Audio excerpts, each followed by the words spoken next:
When there's smoke, then there's fire. When there's threat, then we strike. We are there. There's smoke. Ghosts. Unexplained, unexplored. We suppress and restore, and we move like we're ghosts. Yeah, dangers only we can know.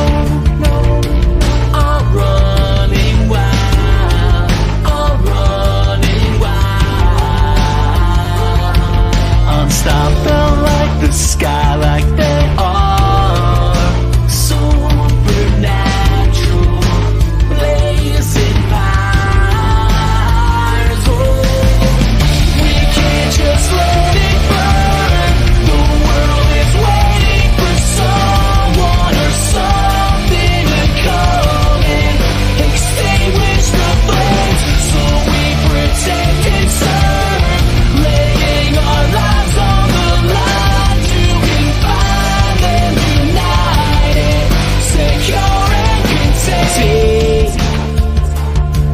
protocol classified. When there's breach, we're the night who will take back control and hold. Time is now, do or die, lock it down, mobilize. Here we hold the line before the fire takes its toll. We can't just let it burn. The world is waiting for someone or something to come and extinguish the flames. So we protect and serve, laying our lives on the line to confine them, united, secure and contained.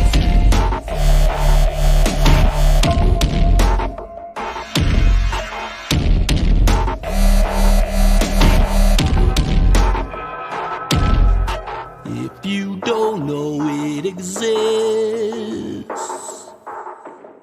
it's like the fire was never lit.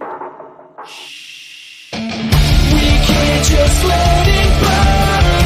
The world is waiting for someone or something to come and extinguish the flames. So we protect and serve, laying our lives on the line to confine them, united, secure and contained. Whoa, whoa,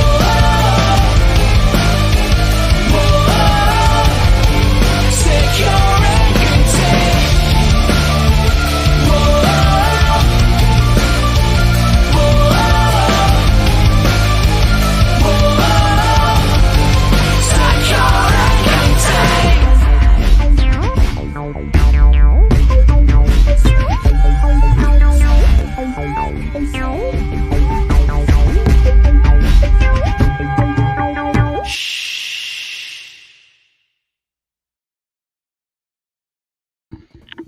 Hello and welcome to Game 4 of Campaign 3.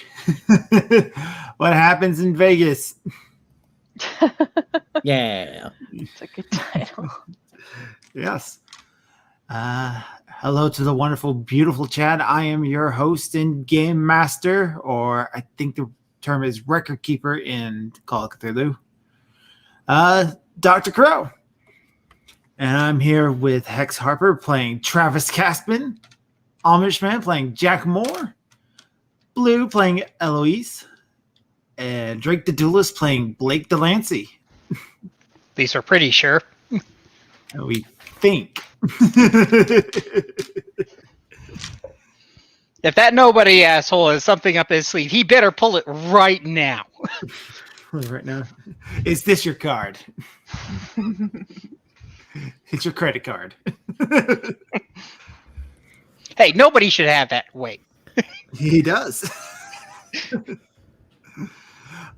So, in the last game, Site 19, the site that you're based at, it came under attack from members of the Church of the Broken God and a Sarkic cult.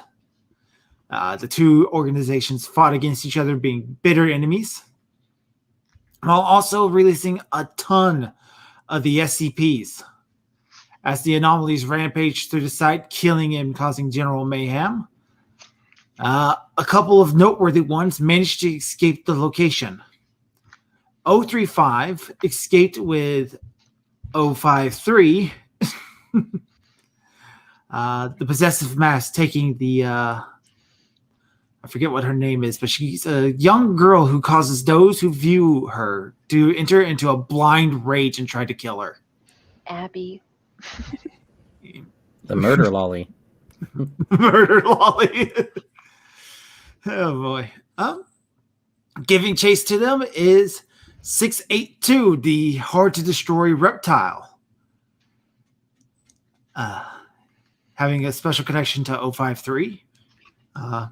It's going after her. And probably causing destruction along the way. Among the other escapees is 079, the old AI. Not quite sure where his location is at. As well as a couple of instances of 939. Horrific reptilian quadrupeds that are able to mimic human voices and make you forget them when you're not viewing them. But the party, it wasn't all bad because the party managed to stop a couple of them from breaking containment. They managed to control 049, the Plague Doctor, as well as put 173, the statue, and 096, the Shy Guy, back into containment. During these moments, Blake Delancey is having issues with his memories as his reality crumbles around him. And Eloise has been experimenting with her reality-bending powers. Right now, the party is in Las Vegas, cutting off 682 and hopefully 035 before they can get here and cause even more destruction as the showdown between them is drawing close. There's also the worries that Lilith 336 is somewhere nearby, potentially. You guys are currently in a pawn shop that is a front for the GOC, Global Occult Coalition, a rival organization to the SCP. Although in certain situations like this, where there are a bunch of the monsters out and about, yeah, they'll work together. Jack Moore has been setting up a battle plan. Jack, would you like to fill us in on what your plan is real quick? Is to allow 035 into the building of question where the magic show is going to perform, and Eloise is going to be in the security office. I assume the agents can get her in there without the pit bosses causing any flack. And Travis and Caspian and Delancey will be on the floors themselves because 035 doesn't know what they look like. So they'll be on the floor. Basically, once sight of 035 has been established, word will be spread to the agents, who will only then start to evacuate as fast as they can. Try to set a speed record for evacuating the city, at least a straight wide enough for 683 to get to the building in question. While myself will be in the sewers in case he comes that direction.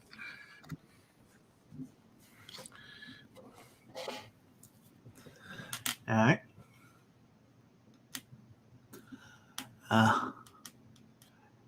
During this moment, a nearby TV screen, because you're in this control room with all these different panels and stuff, flips on to the local news. There is a news chopper currently flying above a long strip of highway that leads into Vegas. Walking across it is this massive alligator-like reptile. Well, that didn't take them long. Crap. Outstanding. The GOC says, well, the public knows about it now. I assume you know how to get the news off the air. Yeah, we'll start suppressing the story, call it a hoax. It's unlikely we'll be able to do much for the city. Another one of the members walk up at the same time and go, sir, we have more contact from the SCP. Go ahead. Jack starts rubbing his brow like, oh god, what now?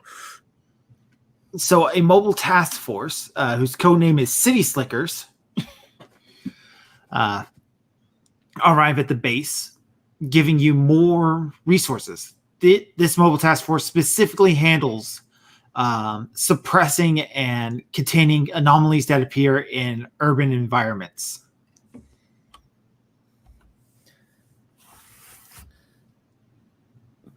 But how many would you say there is of those guys?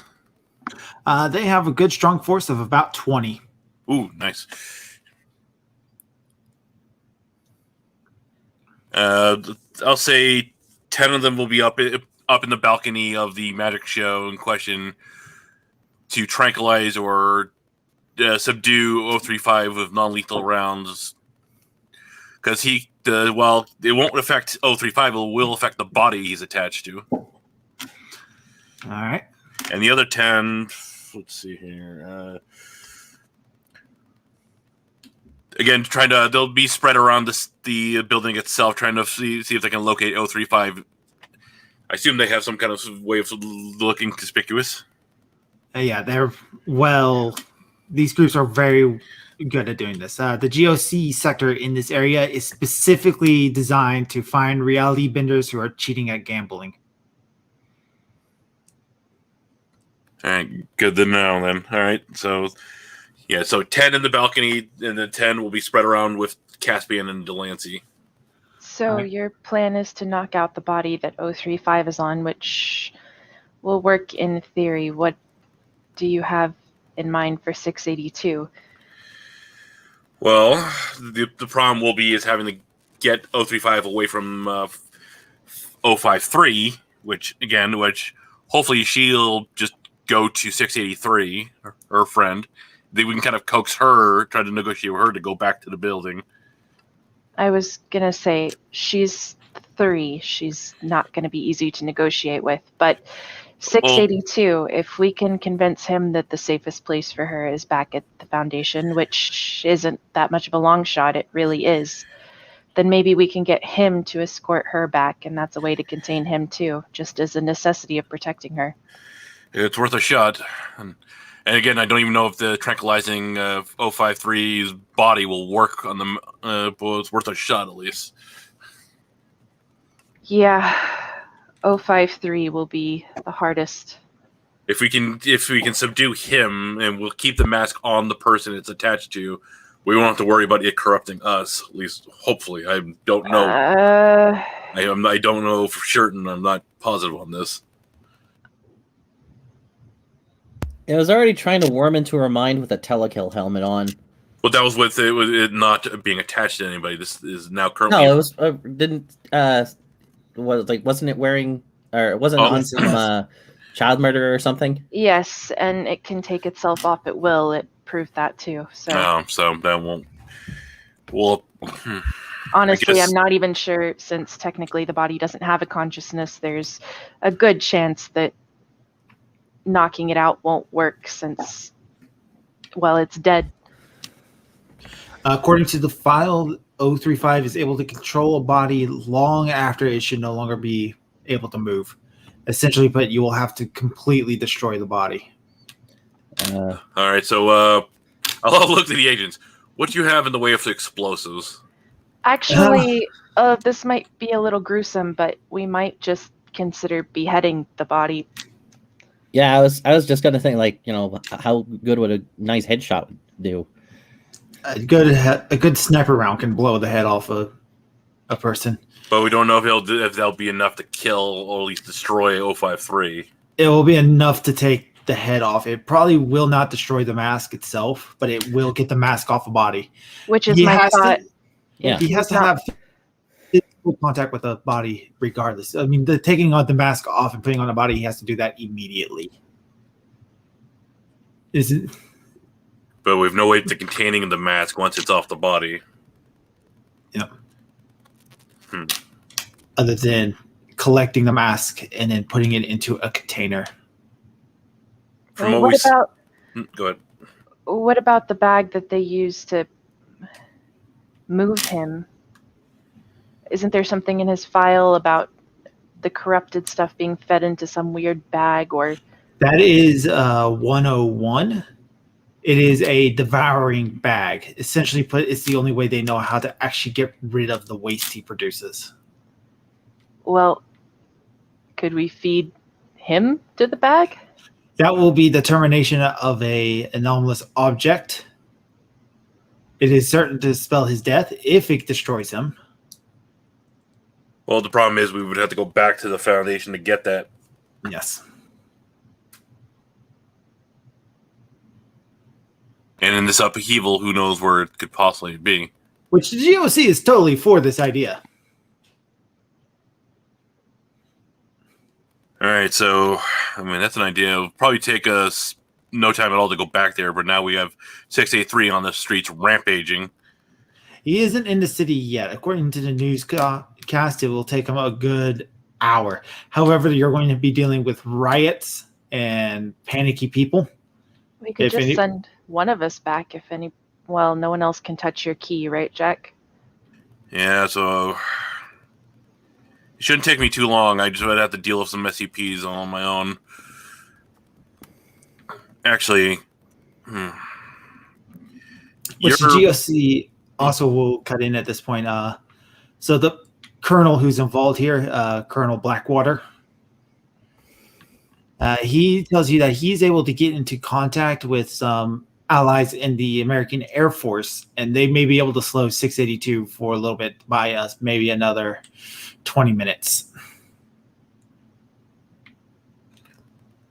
All right, so it's what we're going to have to do. We're running out of time here. All right, you all know your plans, correct? Help with evacuations and report anything I see. Gotcha. All right. Eloise, can I talk with you alone for a minute? Of course. And we'll kind of like leave the pawn store altogether, so they're not anywhere. The bad men are not anywhere near us. Do they have this building bugged, I'm assuming? Oh yeah. That's why I'm leaving the building. I'm thinking, okay. We're going away. Yeah, we're like on the strip, like your ability it only brings you to your chambers with a mirror, correct? Yeah, I have to travel through the mirror, which is currently in my room back at the Foundation. All right. He kind of makes sure that they're not with us watching or listening. Like, do you think you're strong enough with whatever that ability is to hold him at bay long enough so he can't corrupt anybody when he's off the body? I don't know. Like I said, I think my best shot would be to try to put him in essentially a bubble of telekill alloy, but again, that's honestly, he's seemed interested in bargaining with me before. Maybe I can just keep him monologuing while you're gone. Or alternatively, actually, if the door we came through is right in that museum, couldn't I just go back through it and then go through the door to my mirror? I mean, the Foundation's where I'm trying to go anyway, so it doesn't matter that it only opens up in one location. I feel that you'd be safer here with the Foundation in an upheaval. Wouldn't want you to get any danger of those SCPs running around.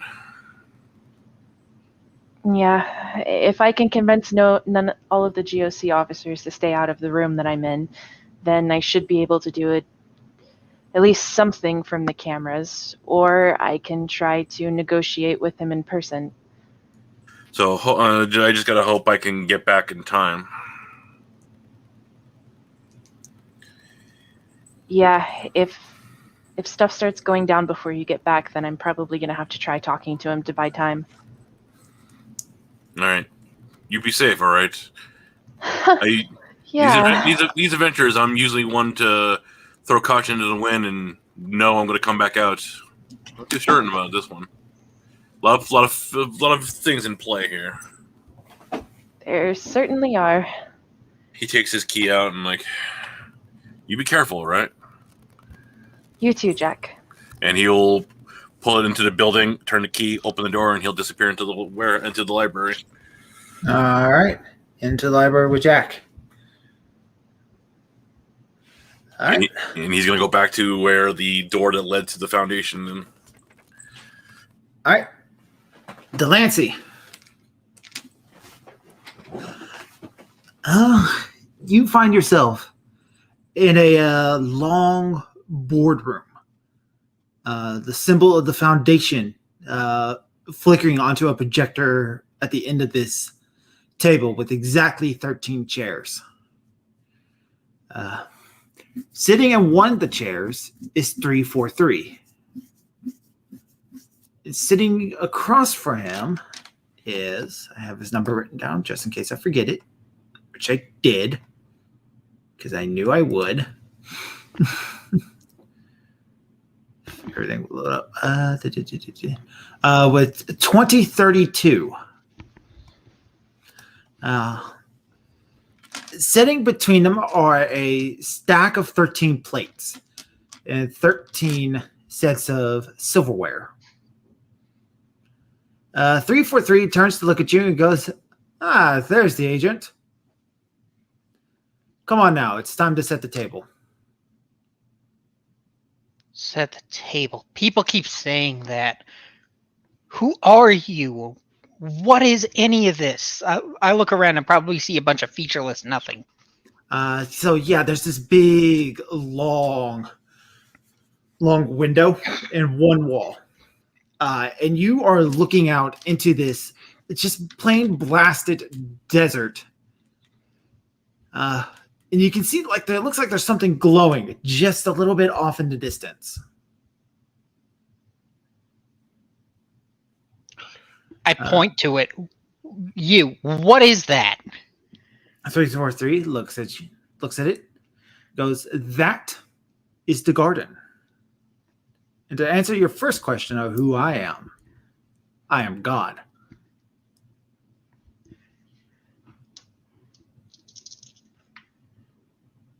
Whoa! I just did my personal check. I got a 1. Ooh. And am I able to have like meta hallucinations in here? Yeah, so everything is not lining up. You're seeing the gate, the guardian, you see the six-wing angel with its sword of fire off the area, and it's like, no, that's something's just not right about that. And the scene changes. You are in another desert, but it's different. Instead of sandy, it's rocky. It looks like there's some sort of subdivision just a little bit further beyond. And rampaging through it is this large mechanical monstrosity. It's vaguely humanoid, but crawling across the ground by its arms.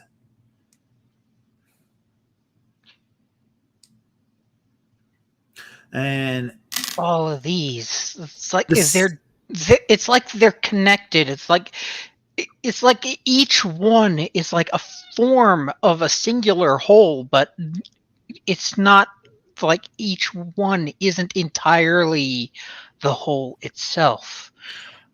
So 2032, he's going to mention the process of the mind. What you remember, is it really reality? Is the past faithful? Is the way we even perceive it real? And I turn to the guy, and you are? I am what your foundation knows as 2032. The code name is Father Time. What do you do? I remember. History bends to my memory. As I remember it, so it is. Or at least how it is remembered. Are you an actual SCP, or is this just some terrible trip? That is for you to determine. You know that York guy. He was saying something about me being Alpha 1. If you know this time stuff so well, if your memory is what time is, tell me, is it true? The Father Time is going to start to cry a little bit, and he goes, I believe it to be so. And you only need to look at your memories to see. And he motions at the large window on the wall again, which the scene has changed. You're no longer in what you assume was Mexico. You're now look like you're somewhere in the Congo. This clearing has been opened up, and you see a number of other soldiers with this automatic weaponry, all firing upon this smaller robot-like creature. It has one large central eye. And it turns to look at one, and it opens up this mouth in the eye, and this hole appears in the soldiers. The soldiers scream as a wormhole opens up right in between them and sucks parts of their bodies in. The creature retreats backwards until forced into this padlocked iron case, where it is slammed shut, and a lock is put over it in a very familiar symbol. What symbol? The Foundation symbol.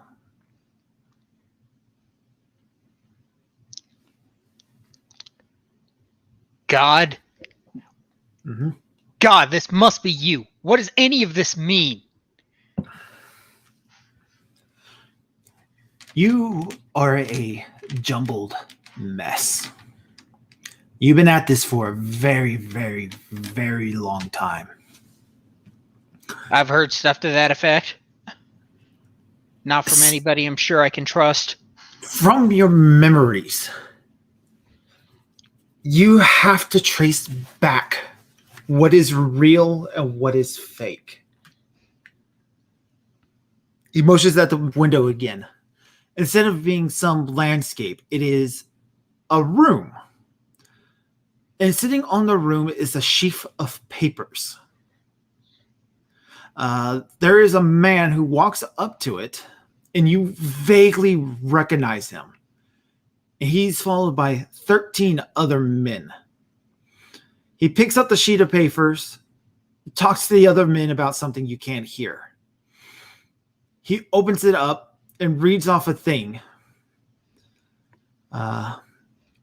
Would a listen check be pertinent here, or is it too hallucinatory to matter?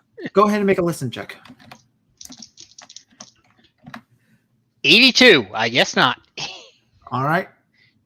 So you kind of hear. Why did I make you make a listen check? It's actually not important if you. It actually is important you hear this, so I'm just going to say you succeed because. I don't know. So he reads item number SCP-173. Object class Euclid.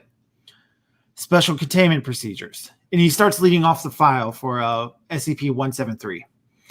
He closes the sheaf of papers, looks at the men. One of them gets a phone call. He answers the phone, talks, nods, hangs up, and goes, they found it exactly where the papers said. They look at the sheet of papers, they put it down, lock it in a case, and they walk away from it, closing the door behind them. Was I able to get to them before they went through the door? I want to run towards them, go like, "Hey!" Flag him down. All right, go ahead. So what kind of check is that? You rush through the. Oh no, not check. You rush through the door. You open it up, and yet you don't see any of the men beyond. What you are in, it looks like one of those old computer rooms with like the massive computers that take up just walls of space. Very cold in here. And you can see a computer screen up on up ahead of you. I go up to it. What am I looking at here? So you start to read what is being presented on here, and I have the thing here.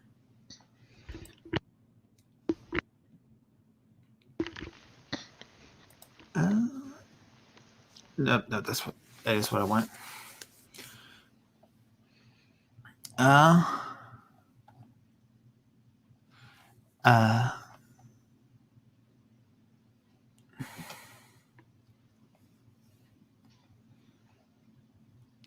So it reads Ezra Proposal Summary. Input SCP-2170's containment procedures. Output: those who equipped open heart to love red mouth men never know the hot surprise of tumorous consent. Clown love always. Proposal: amend 2170's containment procedures to include all personnel who do not have strong affections for clowns and clown-based media for making contact with the anomaly. By order of 05-1. Council vote summary. Yay, 051, 3, 7, 9, 10, 12, 13. Nay, 052, 4, 5, 6, 8, 11. Status approve. Notes: personnel exhibiting positive associations with clown and clown-based media is discovered to have heightened resistance against SCP-2170's anomalous properties. Additional research into clown-based memetic inclusion is pending. Then another file pops up. Ezra Proposal Summary. Input none. Output: I saw those soldiers built with aluminum innards extruding from their mouths. I saw them effectively destroyed by humans at Site 1995, who has been studying them. I saw that it was cold all around the hallways. They just watching the corpses show shine of sapience. Proposal: double the number of active security personnel at Site 95. Place all on-site MTF squads on immediate standby. Council vote summary. Yay. 05-1, 3, 4, 5, 6, 7, 9, 10, 11, 12. Nay, not a NA. Abstinence 052, 8, 13. Status approve. I Note. stopped reading this. This isn't helpful. All right. You realize this I don't get it. This computer is bizarre. You're looking at all these things, and you're noticing the computer is making changes. And as it's almost like this is something that shouldn't have happened. Not something. It's hard for you to understand. It's like this is something that happened a long time ago, and Is this giving me any memory pangs or anything? Yes. So you start remembering a time where like everything just stopped being anomalous.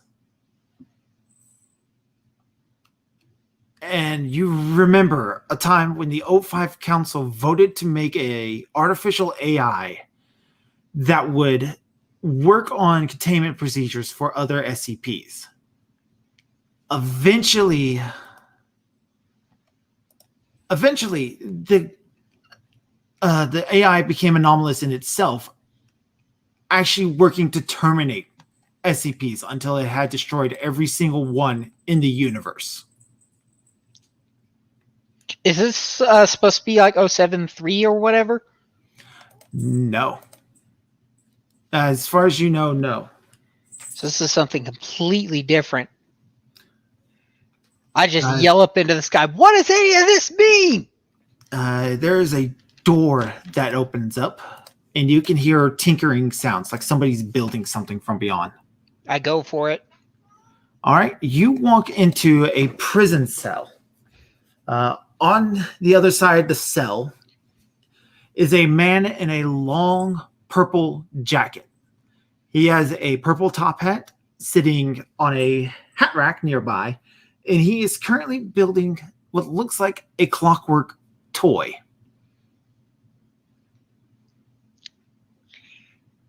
look around. What kind of stuff is in this room? Like, it does look like more stuff he built.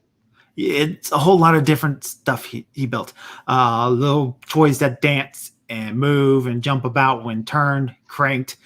Some moving by themselves, in all different states of like technological advances. There's also things like board games and little tops. Every type of toy you could imagine. And the man stops. I go up to him, grab him by the shoulder. Hey, what is this? He looks at you and goes, "Oh, it's you, Officer Delancey." He stands up. Stands up. He goes, "Officer, yeah. Oh, don't tell me you have forgotten me once again." Why does everybody seem to know more about me than I do? So you're going through the forget-me-not procedure again. Yorick mentioned that too. What is going on? Too many of you are saying the same things for this to all be some joke. You're currently stuck inside your own head. You're trying to find a way out, Delancey. No shit. Last I checked, the base was basically on fire. All right, then. Well, I am not one to just cause wanton destruction. So when the forget-me-not failed the first time, you set up your own protocol within your own head to understand whether or not you are your real self or if you have become somebody else. So I've become Blake Delancey? I'm not really him? That's undetermined right now. I'm in no mood for your Schrodinger's cat bullshit. There's all sorts of alarms blaring, SCPs flying all over the place. I don't have time for any of these riddles. Give me a straight answer, and I grab him by the collar. All right, you grab him by the collar, and when you're looking at the collar, you can see like there's this golden W, very nicely embroidered into it. Would this be anything I would recognize? I think I recognize this IRL, but I'm not sure if Blake would. It starts to form in your head that you are standing before Dr. Wondertainment. You? I've read about you. What the hell are you doing in my brain? I am your memory of Dr. Wondertainment. Part of your procedure to understand what is going on. What did I do to myself? That's it. I wake up, I'm kicking my own ass. So there is a bit of the old you still in you. What the hell's that supposed to mean? You hear the door open behind you in 343 and got his number. 2032. Walk behind you. God, Father Time, you're still here? Can you not hear that I don't know what's going on? Can you give me some answers so I can get the hell out of here and maybe avert ginormous catastrophes? And so 343 will step forward and go, in order to become your real self, you must sort out the past. 2032, I will help you understand. You must determine which one of the 001 procedures is the real one. Which SCP-001 is real? Yes. Ah, fuck. We're going to be here for a while. It's something that only the real Delancey would know. Wait, I'm Alpha 1 and I know which SCP-001 is real? Am I positive that I'm not on drugs? You're not on drugs. That's when Dr. Wondertainment walks up and goes, to make the matter even more complicated. A number of the 001 proposals are true, but they're not the real one. Some are from a time before the Foundation started its numbering procedures. Some are made up. Some are yet to happen. Like the way it ends? Or when day breaks. That's a personal favorite of mine. As awful as it is. Would Blake Delancey, as Blake Delancey, have access to even know what some of the proposals are? Yes. Okay, so yeah, I've done some reading about these. It's like none of them made sense. I didn't even bother with them. It's like some guy with a giant sword, some hill that just keeps rolling up forever. It's like even a few of the 05 are on there, I think. So when you mentioned the gravel path, suddenly the prison cell changes and you are standing before it.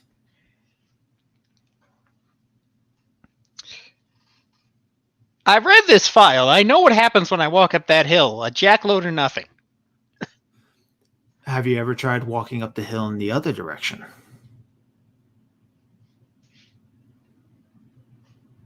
This will also result in a jackload of nothing as far as I'm concerned, but because it doesn't get me out of this stupid dream, and I wrap my hands around whoever's collar I can get my hands on. So you put your hands on 343, and he kind of like slowly just calms you down, and he goes, "A once ancient prophecy said that the journey of 1,000 miles begins with a single step." But are we going to be dead by then? I had to have the table set, don't I? We don't have all the time to set the table for whatever the hell that means. At the end of the gravel path, a table appears with 13 plates. What's with this 13 motif? What is setting the table anyway? 343 looks at the table, looks at you, and goes, "Maybe it's not as complicated as you're making it out to be." I go up to it. It's like, okay, fine. I gotta set the table. I pick up one of the plates and I put it down. There, table set. Now, can I get the hell out of here? There's still 12 more places that haven't been set yet. Go to the next one. Pick up plate. Put down. Go to the next one. Pick up plate. Put down. And I keep doing that, basically. All right. So you set it. Put them. All 13 plates were set, except for 2. There's a 14th and a 15th plate. Oh, so now there's 15? What the hell dream logic is this? Sitting at the table now are 13 shadowy figures, and they seem to be eating food. There is one man standing at the head of the table, and then one man standing at the end. Do I recognize anybody? Or is it all shady? It's all shady, but you feel like you vaguely recognize all their feelings. And what are they feeling? You recognize that these are the 13 members of the 05 Council. And that's where you remember in the Gate Guardian, there is a mention of a secret 014. And his job alone is to watch the Gate Guardian for when Rapture happens. He is the only member of Abrahamic faith. The 15th member, you realize, is the administrator. He was the one who was given that message to prepare, wasn't he? Yes. Is that anything like setting the table? 343 looks at the 14th member and goes, "That depends. You have a choice to make here." 2013, I got his name right. 2032 goes and stands next to the administrator. Is it time? Is the administrator prepared? And 001, the toy maker, kind of like comes and stands next to you and goes, "You must choose which one is real."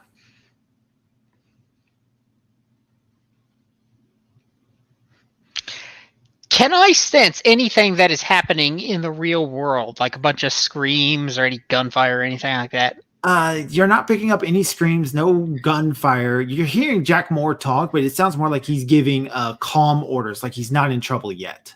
I was about to say you hear the Charlie Brown teacher. Wah, wah, wah. They're all around. They need my help. I'm going to take whichever option gets me out of here and lets me help them to get through another day, because that's what we do at the Foundation. All right. So who do you set the table for?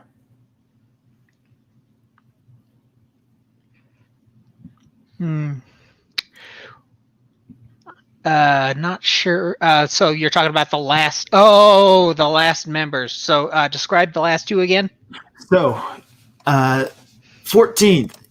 If his job, 0514, his job is to tell basically to set the alarm for when rapture happens. That is when everything is ended. The administrator is meant to prepare.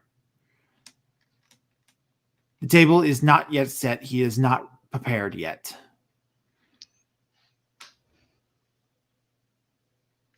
I go up to the guy preparing for the rapture. Can you help me?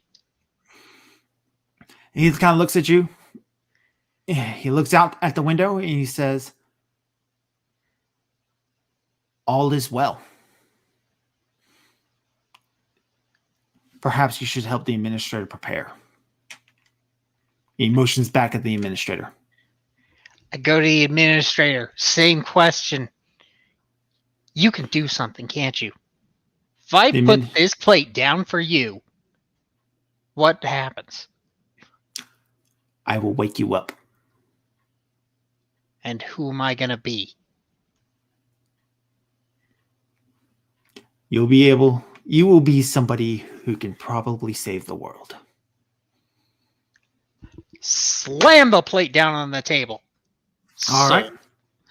343 disappears. Old 2032 disappears. The toy maker disappears. All the tables disappear. And you are standing there with the administrator still in shadowy form in front of a door. The administrator floats backwards, and you see emblazoned on the door SCP-055. Oh, crap. Which one's that again? That's the self-censoring SCP. Oh, this one. I'm going to have a really fun time opening that and trying to see what I see. I don't think you can describe it. It isn't round. Ha ha.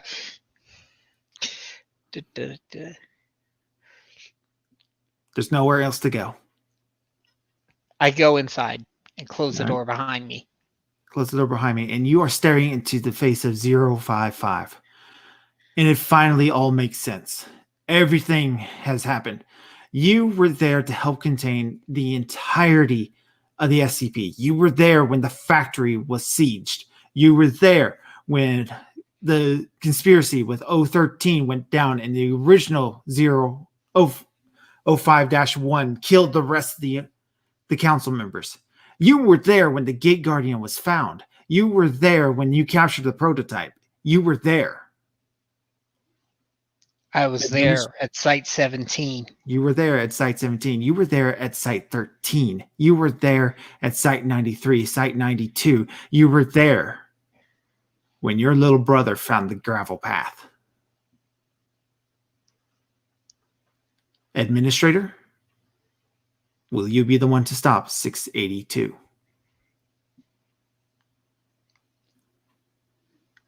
Secure it, contain it, and protect them. Alexander Delancey, you are ready for war. I think that I've had this prepared for a little while now. Ta-da! Wait, so Delancey is the administrator? Is that what just... Yes. No, Delancey was hired by the administrator. At least that's what I'm getting. No, you are the administrator. I am the administrator? Man, I just keep getting more kick-ass. All of a sudden he goes Super Saiyan. You wake up. Now and all I you're gotta do is find where the hell nobody took my gun. So you wake up and you're looking at a GOC front company. Moore and Eloise are gone, but Travis is running around with coffee for everybody. You're looking at this battle plan of Vegas newscast thing showing 682 coming in. You got any last minute details you want to add into Moore's battle plan? Looks like it's too late for anything else. I'm scanning my own memories because it's a bit of a jumble right now, and I am finding something. Where's Eloise? Eloise, did you get actually, back to- we don't need Eloise right now. Jack Moore. Is Jack Moore around? Jack He already Moore went left. back. Yeah, he's already left back to the Foundation. You would go outside and see Eloise, but not Jack Moore, and I assume she would tell you. Yeah, I would be walking back in, basically. There's not enough time to evacuate the city through traditional means. But since anomalous objects are already in play, there's one evacuation method left. Send everyone you can to the library. There they'll be safe.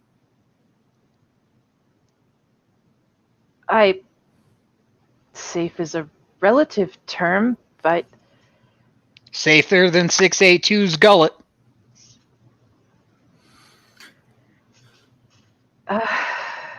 okay, but just so you know, well, we'll cross that bridge when we come to it. All right, I'll get as many people as I can through the museum. So GLC starts to help with evacuation plans. Travis, And I get out there at the ground floor and I want a weapon. all right. Yes. So you're running back and forth trying to run all this errands. You kind of taking it up on yourself to be coffee boy. That's perfectly fine. Yeah. So you're listening to all these GOC members going back and forth. That's when you notice on one of the screens, one of them have missed it when looking at something else. What looked like a guy with robotic features walking around the backside of the pawn shop as if he's going around. I immediately tap someone on the shoulder and be like, hey, I just saw something on that monitor. All right. They look at the monitor. They panic and go, "That's a church assassin." Wait, what? This guy is heading directly for Delancey, who has his back turned to him. I want to do a listen check to see if I can check on him, see if I hear him coming. All right, go ahead. 28. Yes, yeah, you do kind of start to hear him coming. Okay, I traded a gun on him, whichever one they gave me, or anything I have. If I still have that 9mm, I use it. All right, so you turn, you point your gun at him, and the guy stops. Friend or foe? His arm unfolds into a sword. Well, you have your answer. Like mechanical? Yes. So like his arm splits down the center, folds backwards, and the sword goes. Why is it characters I play always have to fight somebody with swords popping out of their arms? So am I just like mobilizing the other guys to come help you, or what am I doing? You have a gun. Well, yeah, but I don't know how to use it. I guess. I guess I'll go ahead and get out there. All right. Or whatever. All right. So we are in combat. You have a surprise on the assassin, Travis. So if you want to take your shots real quick. Okay. And I still have the handgun because I don't have the shotgun anymore. I have 20%. How many shots do I get? It's 3 Which with one? the handgun with the Okay. Beretta. Okay. First one is an 89, so no. No. The second one is a 12. Hey, That's a hit. And that's a 66. So I hit him once. You hit him once. And I believe the Beretta is 1d10, but I don't remember. I don't have it on this character. I think it was a 1d10 as well from here. Listen to everyone else last time. That's a 4. all right, so 4 points of damage. You get one good shot into him. Delancey, you are next on this list, so you can take your shots. Handgun triple firing. All right. First one, I am at a firearm skill 60. 29. That's it. 56, barely. 83, missed. All right, so So the two first hits. two do hit. Yep. So 2d10. Yep. Total of 9. All right, Two so to 2 to 7. So 2 more shots. Bam, bam. He is still standing. He moves up to you, Delancey. He is in melee combat with you now, and he's going to make one swing at you. That is a 46. You do have you can dodge, fight back, or I think there was a third option.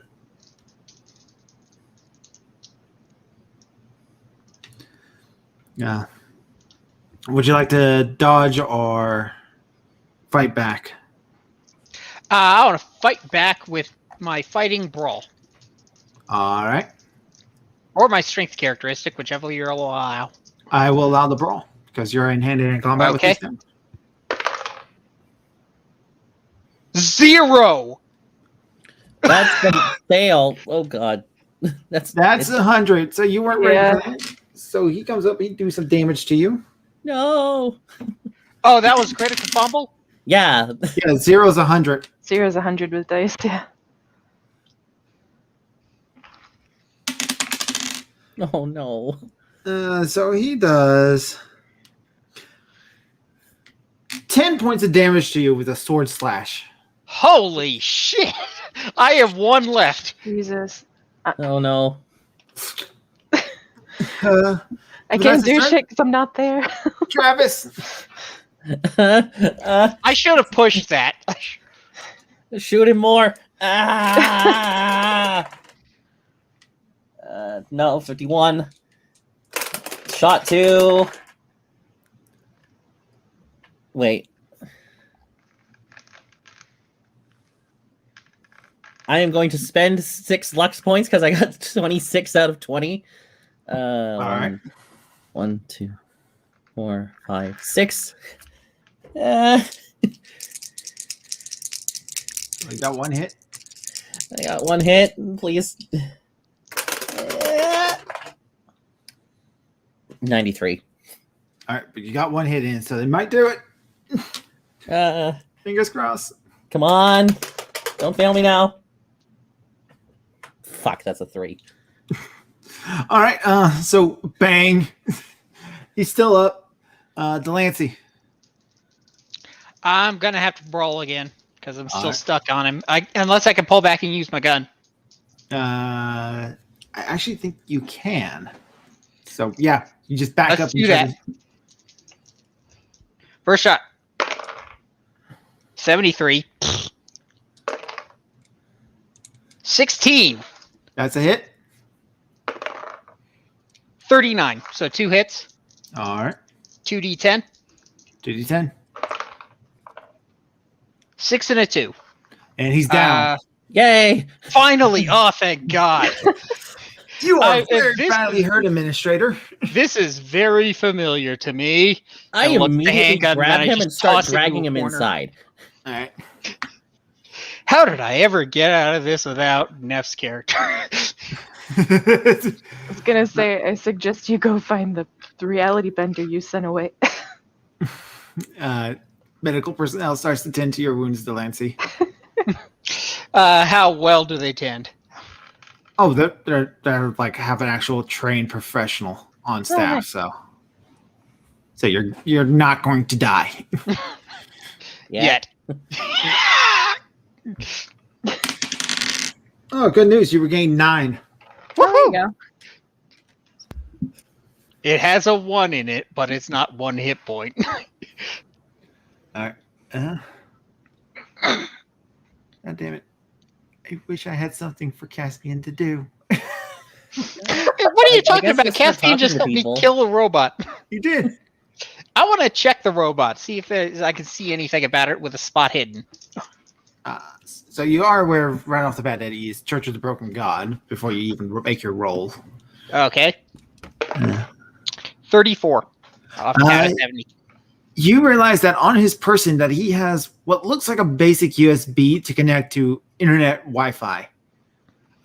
You also realize that he has like some sort of data pad on him. And a quick look into that by the GOC says that he has orders to connect this to 079 when it arrives in the city with 682.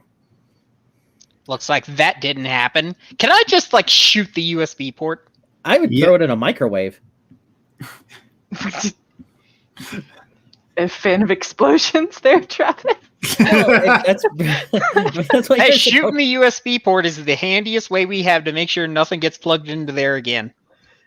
Yeah. All right. Well, okay. Both of those reactions are a bit extreme. He almost killed me. Shoot it. Microwave it. It almost killed the administrator. It deserves both. Yeah. All right. So, Moore, you're back at the Foundation after a bit of dimension hopping. Yep, I'm trying to make my way to where I think the burlap bag is in question.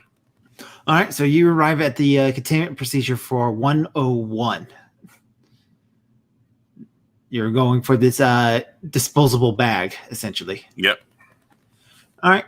Because your clearance is high enough, you are able to access it. And it pretty much looks like a straight up a burlap sack that you would, like a burlap satchel.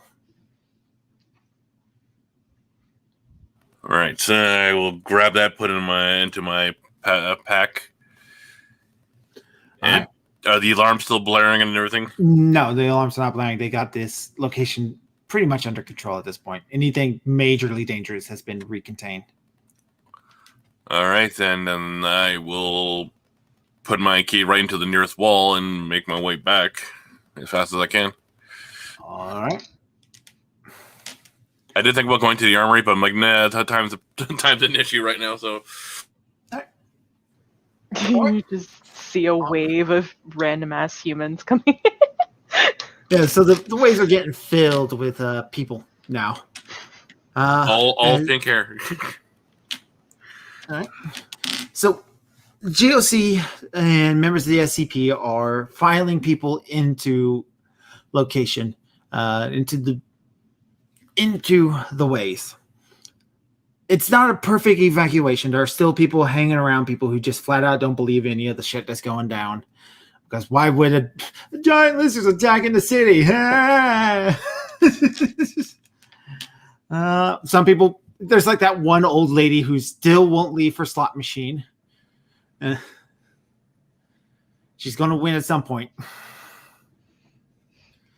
A couple of bums, people just drugged out. But, evacuation of the people they can. This doesn't matter to 682. 682 is making its way across this highway. Riding upon his head is a computer with 079. 079 through the speaker talks to 682 that collecting this girl is a useless task. 682 growls in an agreement. But Onward, noble steed. Onwards, noble steed. But getting into the city is the best thing for 079 because then he will be able to hook up with some sort of system and be able to infect the human race through their precious internet. You want to tell him or should I? There are other USB ports, Delancey. He himself is probably a USB port. Collecting the girl, destroy the mask. That's when a pair of fighter jets launched their explosives into the side of 682, causing massive damage and slowing him down. He growls and roars in pain as large gaps in his body form and shoot off these hardened, these coagulated blood shots, shooting the jets down, which land in explosions.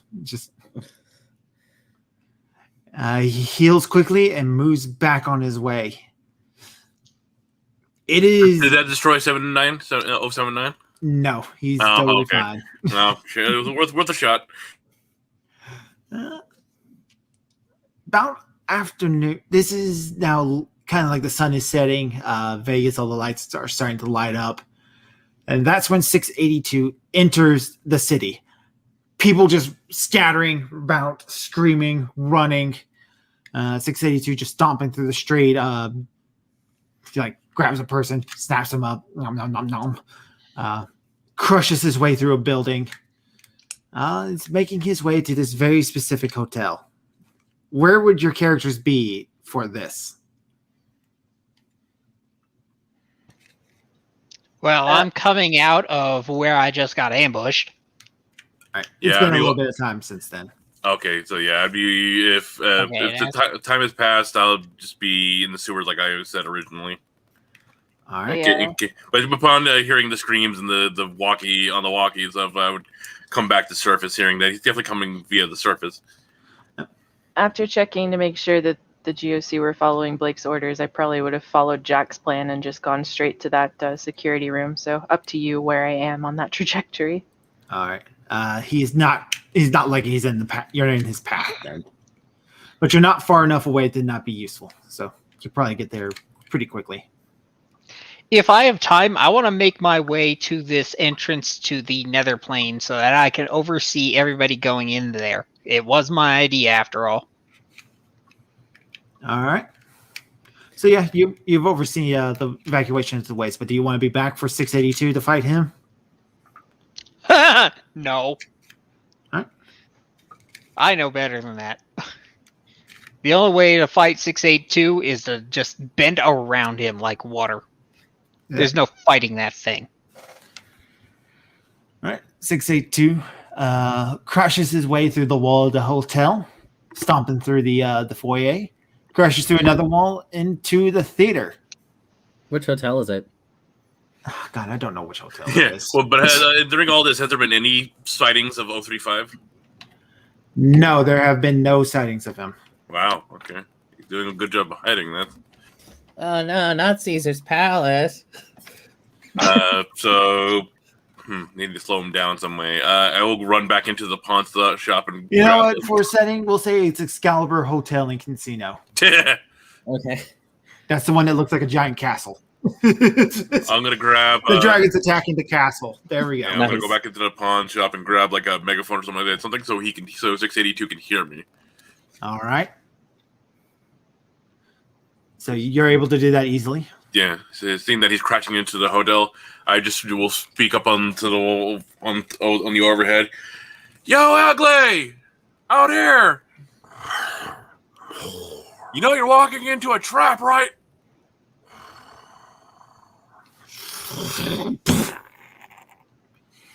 Starts to turn to look at you. You really gonna? Yeah, go ahead. He bends over, and the computer slides off his head onto the desk. And he looks at the computer and goes, "I will be out."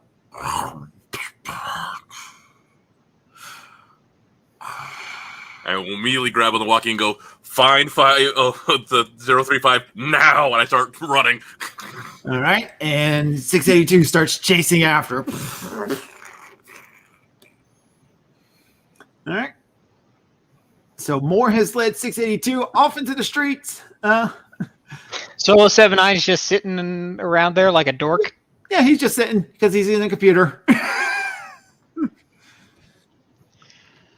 I'm glad they didn't take the robot plans. Was anyone in a position where they could see 680 or 079 be set down on that desk? Yes, you guys would be like watching on like helicopter feeds and stuff. So both Caspin, Eloise, and would be able to see that from the safety of the pawn shop, which you guys can get there real quickly. Would I be able to see it? Or am I right there? Where were you? Overseeing wherever people were going into the wormhole. So he's at the museum. Yeah, so no, you would not have seen it. Do I have any contact, any radio contact about anything of this going down? I'm assuming we all have walkie-talkies. Yeah, you guys have radio contact. And I'm at the hotel. Where's Travis? Yeah, Jack made sure of that before we enacted the plan that we all have communication. So I'm by myself, and I'm the closest one to 079. Yep. I go on the radio. Everybody, we got APB for 079. Anybody see 079? Let me know. I try to like maybe flag someone down to come with me, and report in like 682 just dropped him off over at or wherever the location is. I'm Excalibur. going to Yeah, the Excalibur. Oh, is it at the hotel? Okay. Yes. I'm in the observation room in the hotel. I'll head downstairs. Delancey, give me a spot hidden check. My specialty. 30. 30. You notice somebody moving in the opposite direction of the evacuees, and she is trying very hard not to be noticed. Yeah, well, she failed. Go up to her. Cover All your... right. Okay. Cover your... All right, so you are walking up to her, and she kind of like looks back over. Are you trying to be stealthy yourself, or? Let's try. All right. So basically, she's I would. 12. I actually was. Let's see if she rolled better than you.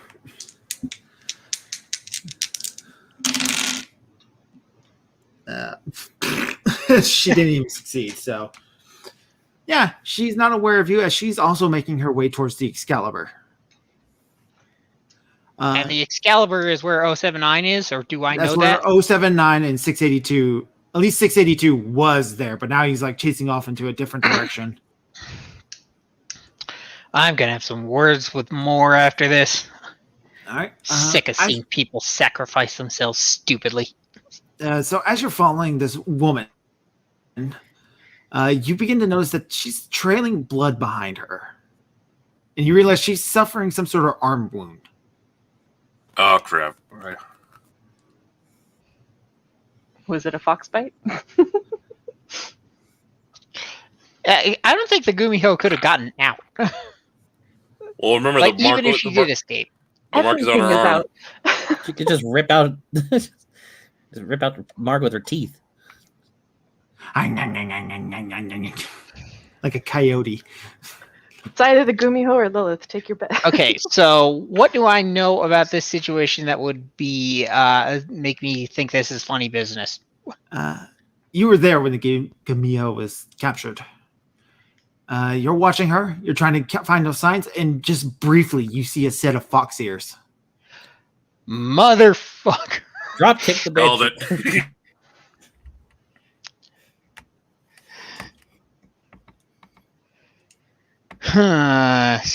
You know what her powers are, right? I'm aware enough. And I'm checking my bandages. You know what? Maybe this isn't as important, but I have to. Was Gumiho actually involved with 079? Not 079 directly. She apparently was involved in like some sort of plot to get Site 19 basically wiped off the map. It's not exactly clear what she was up to, but apparently Lilith 338 would have caused some sort of damage with her help. Okay, from my stealth position, I go up to her and grab her by the shoulder. All right. She freezes.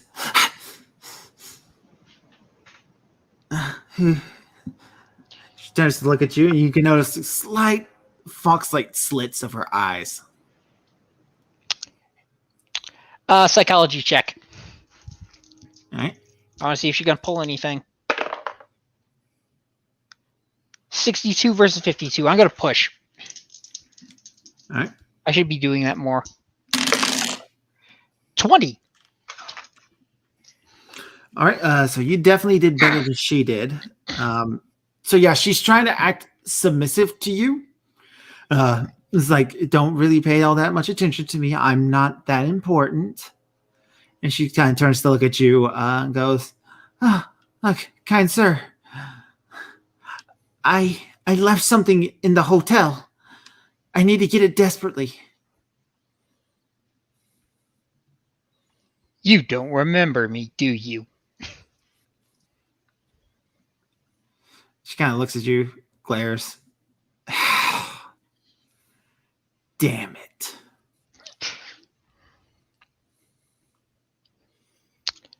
Now, what exactly were you doing? Well, you're just going to have to find out, aren't you? And she manages to break out of your grab on her shoulder.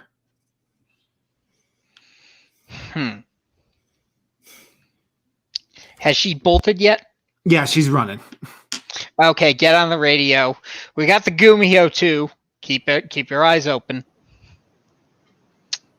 Meanwhile, I'm gonna try to make my way toward. Where was I again? You were watching the ways. Okay. And have I heard anything about 079's location? Because I have reason to believe 079 is doing bad things. Yes, you have. Okay, And then that's I'm what gonna Gumio take is heading. off there. I said it myself.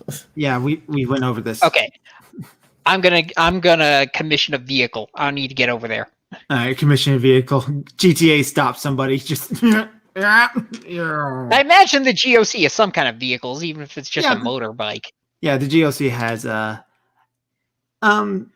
civilian vehicles. So yeah, you're able to get into like some sort of like just car. I flag one down and tell them Excalibur Motel 079's waiting. All right, so off you go. Have I made it downstairs yet? Yes, you have. You made it downstairs. Okay. The lobby is been wrecked. A giant monster crashing through the wall will do that. And just sitting on a counter is the computer that's holding 079. Okay, and 079 is the disc itself, yeah? It is the disc cassette. It's right. Wait, yeah, it's been moved to a disc. Never mind. Okay, so I'm just gonna make a beeline for the computer.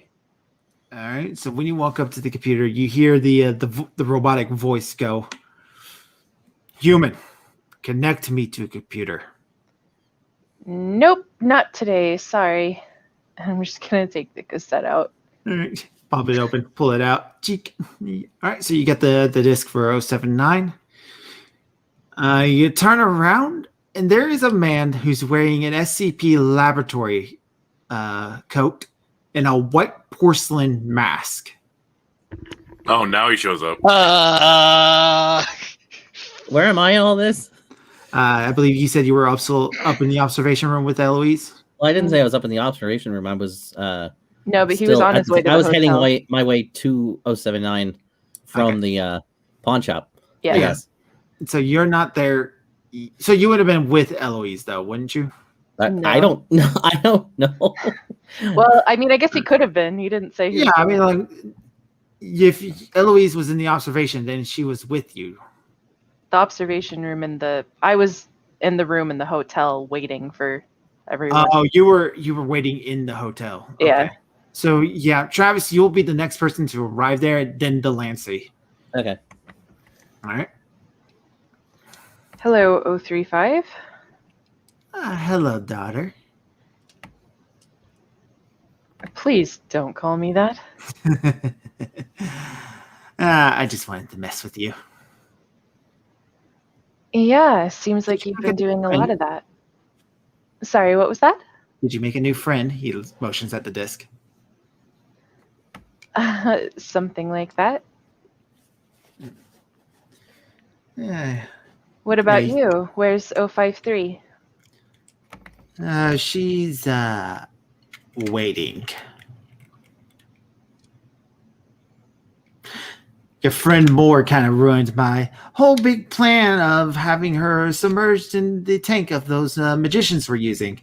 And then I would, of course, bargain with 682. He wouldn't agree. He'd eat me. I'd be in his body, and I take over from the inside.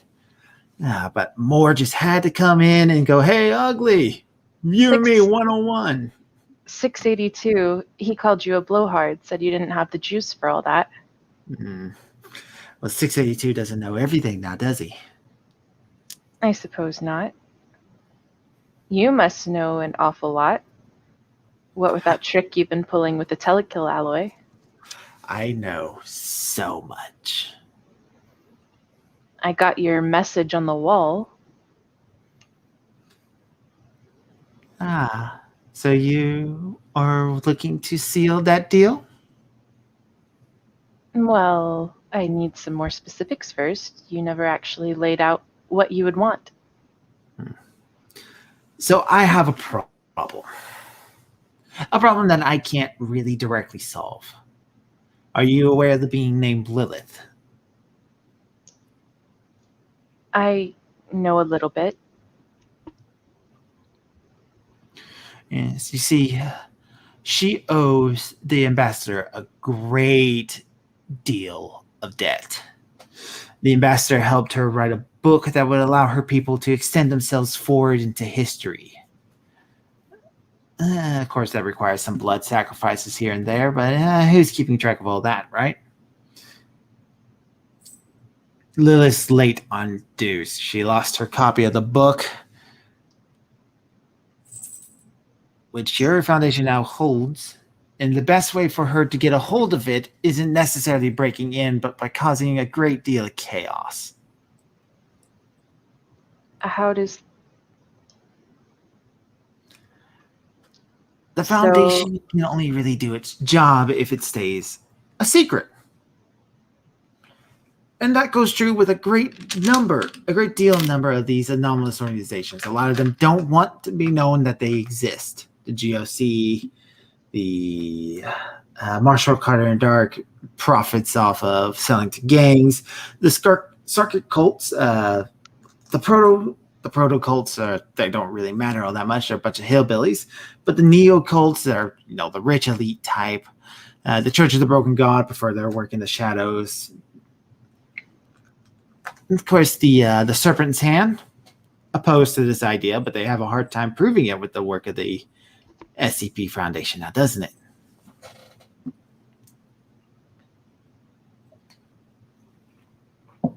So what price is it that she owes? If she is not able to sacrifice 100 human souls to various different anomalous effects, she must sacrifice hers. She belongs to the ambassador. As being the one who caused a great deal of trouble in my home world, I am banished here to come and collect that debt. Problem is, I can't find her, and I really just don't want to go home. I like it here. There's a great deal of interesting things here. Humans are such fascinating creatures.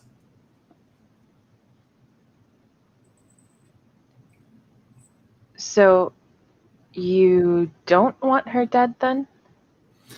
No, of course not. I want you to help her escape.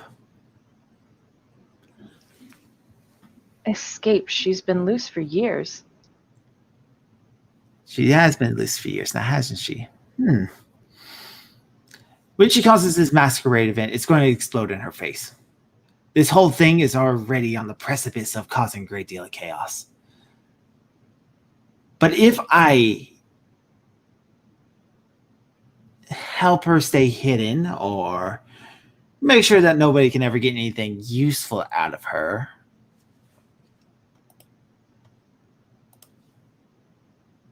Maybe escape is not the term that you humans would use. Escape from this mortal quandary, so to say. That sounds an awful lot like dead. Aye, if you want to be as brutish about it, I would like you to kill her. Help her escape, stay hidden, make sure she's never found again.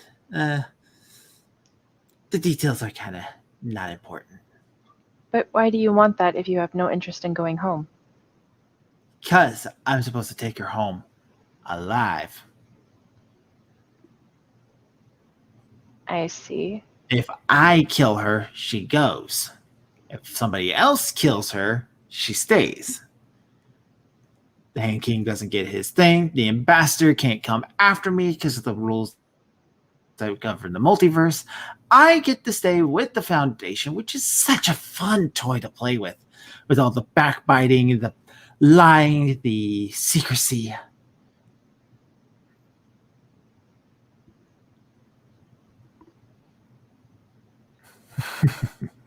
But why would you... What makes you think I can take on somebody like Lilith? All in all, she herself is not a very powerful being. She's more... Her power came from more of her position.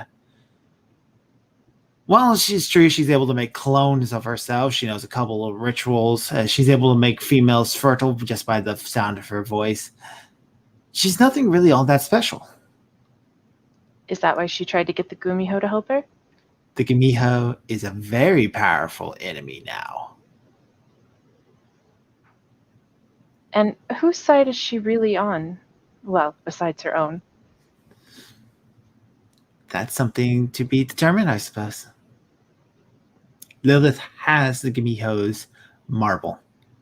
In return, she gives the marble to the Gumiho. The Gumiho has unlimited power.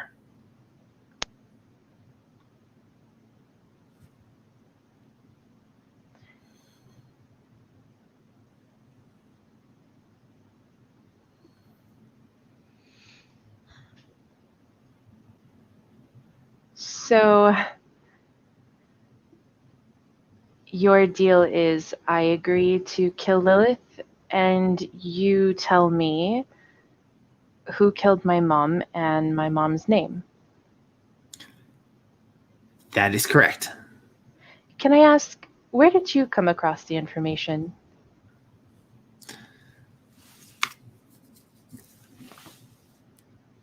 I wear the face of a great... I am the face of a great deal of bodies. Through the telekill alloy that Prometheus Labs crafted from the goo that I excrete. He kind of like tosses a little bit on the floor, hissing and bubbling. I have learned things.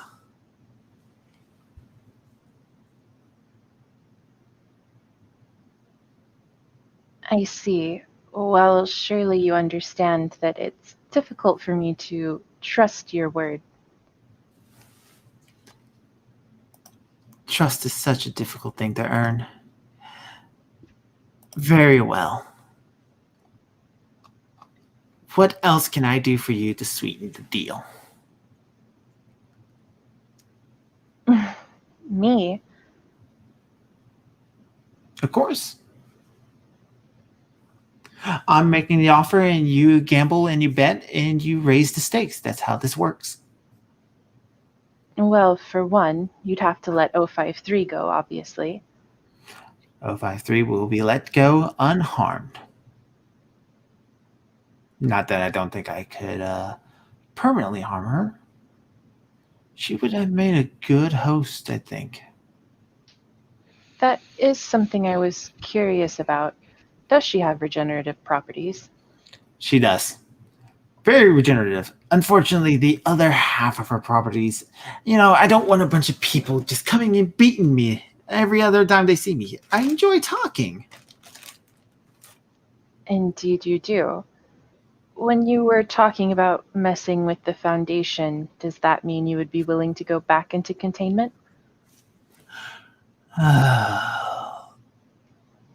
Willingly, no. But if I need to, I will.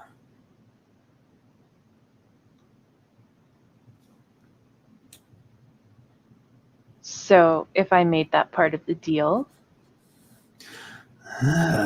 Very well. I will return to my cell.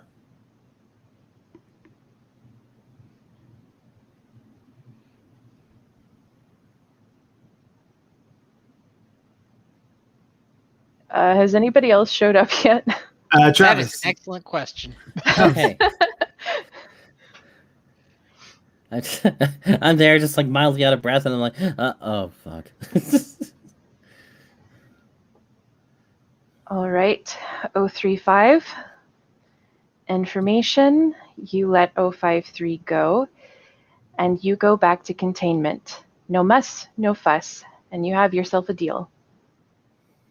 All right. He holds his hand up to shake, but it's just covered in the acidic goo. I think I'll pass on the formality. All right. Very well. My word is my bond.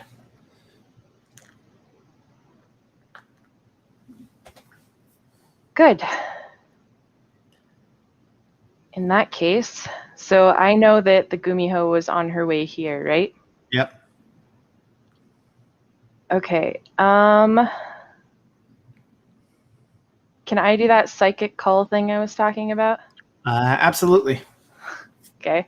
So I'm going to take out my phone, concentrate on the image of the fox specifically, and hit the call button. All right. So you make the call. You establish the psychic link, and she kind of like, what is this now? Hello. Do you remember me? You. You should know, tides are turning. Everyone is officially after Lilith.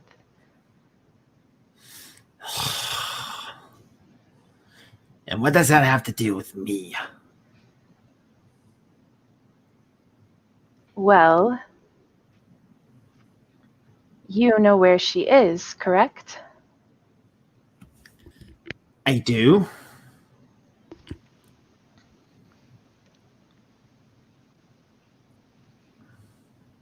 I think it might be in your best interest to help me find her.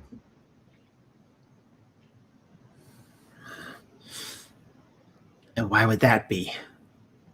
She sees you coming. She's going to suspect something's up. She'll take off running the moment she sees you, but she's never seen my face. Sure, I've got pink hair, but besides that, hell, it's Vegas. Lots of girls have pink hair. Just another girl in the crowd who can actually take her down. Make a persuasion. Quick question while she's doing that. Can I see that Eloise has the disc in her hand? Yes. I'm going to like while they're talking, I'm just going to quietly walk over to the tower, like pick it up and head towards a water feature. You're just gonna drop them in. Like, I mean, she has the disc, so Yeah. Can I roll charm? Yes, charm. Okay. 50, and my charm is exactly 50. All right. So Miho kind of like is quiet for just a short bit and goes, "Fine. We kill Lilith." Meet me at the front of the hotel in 5 minutes. All right. Okay, and I'm gonna hang up, and that was 2 minutes, so that was, we agreed 1 sanity point per minute, right? That is correct. Okay. And I'm gonna go over to Travis. All right. Travis, it is exceptionally important that you get this information to someone. I have a way to stop all of this, but I have to kill the Gumiho, Lilith, and to do that, I need the Gumiho to lead me to her. If the Gumiho gets the pearl, that is very, very bad, like really bad. If I have to totally go power crazy and drive myself insane to stop it, I will, which means... Can I hear any of this? Well, Travis is supposed to relay it to you if you can't. So Yeah, you're not quite there yet, Delancey. Gee, some car. you need to make. Not there yet either. Traffic is terrible right now. Yeah, with a giant lizard destroying everything. You need to make sure that someone's tracking me, and that if I go postal, well, that someone makes sure I don't cause too much damage. If you catch my drift. I understand. Okay, so do you have anything, Jack, would you have given him anything that could be used as a tracking device? No, Delancey rolls up with all the GOC equipment, though. Oh, okay. Exactly what kind of GOC equipment? A tracker is there. There's heavy weaponry. Some goggles that's like perception goggles. Can we just fast forward me relaying all of that to him then? All the while, I'm just drowning the computer, just like. And then I'm leaning over to the GOC. Get me a Browning. Well, I don't even know if Brownings are in this game. What? The Browning automatic rifle. No, a Oh. 50 BMG. Oh, okay. You have a rifle of choice that I don't know the name of. There you go. I'm not a gun guy. Whatever's in the rule book. An anti-tank rifle, something I could take that shot from a long ways away because I know I've got to do it. I'm probably gonna have to be some ways away. Actually, So- is Jack back? No, no, I'm being chased by 682. you're not going to see Jack for a while. If Jack gets here and you can get him to the same location as me, that bag could still come in handy. Basically, one way to keep the pearl away from her would be to just chuck it in the bag. Oh, the disintegrating bag. Yep. That'd do it.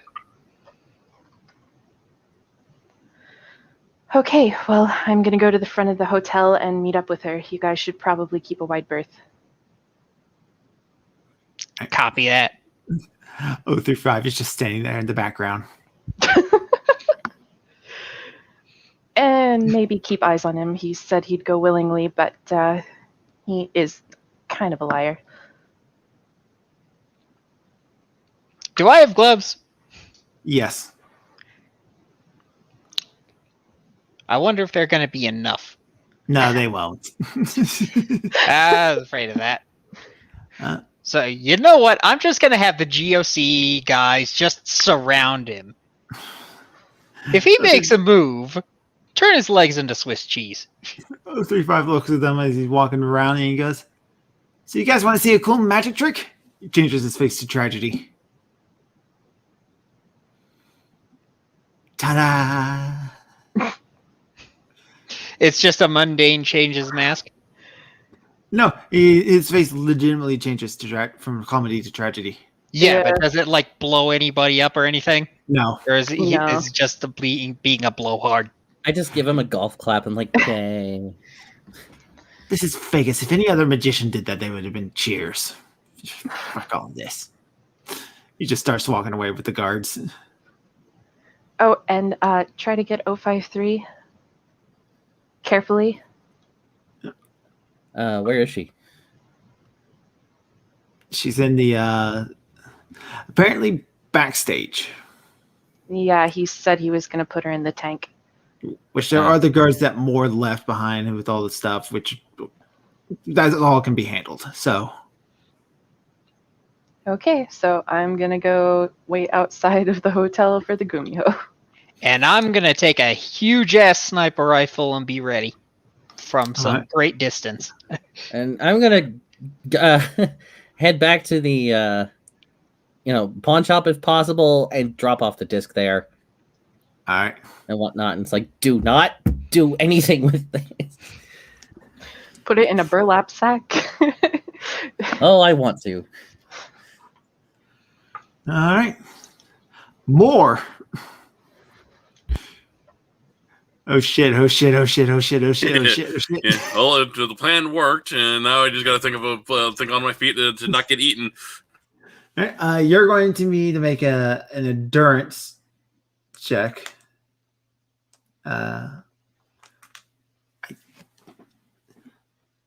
So you need to make an endurance check to see if you're managing to keep up with your chasing. All right, just need to try to find endurance. I don't know if I have that as a skill. I think it's endurance. Constitution. Constitution. That's what it is. Oh, wow, that's an extreme success. I rolled a 4. All right, so yeah, you're actually starting to lose 682 a little bit as you just. Good thing you limbered up before this. Yeah, I figured this would come in play.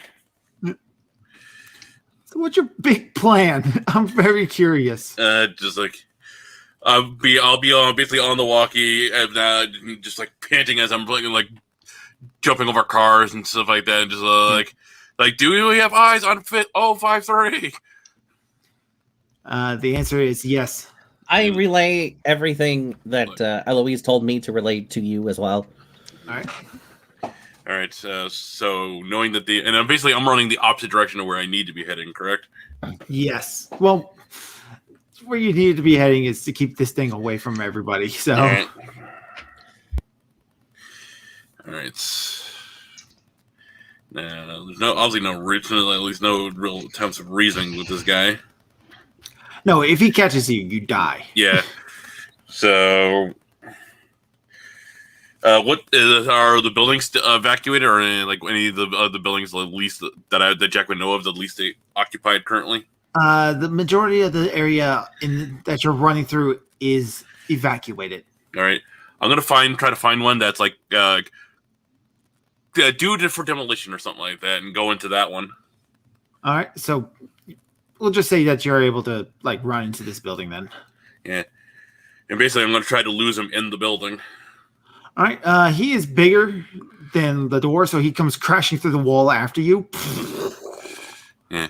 Going upstairs, going between pillars, weaving between pillars, trying to lose him. All right. So he starts crashing through things, and he starts getting stuck. So you just see him start to tear off chunks of his own body, to shrink himself down, and chase you that way.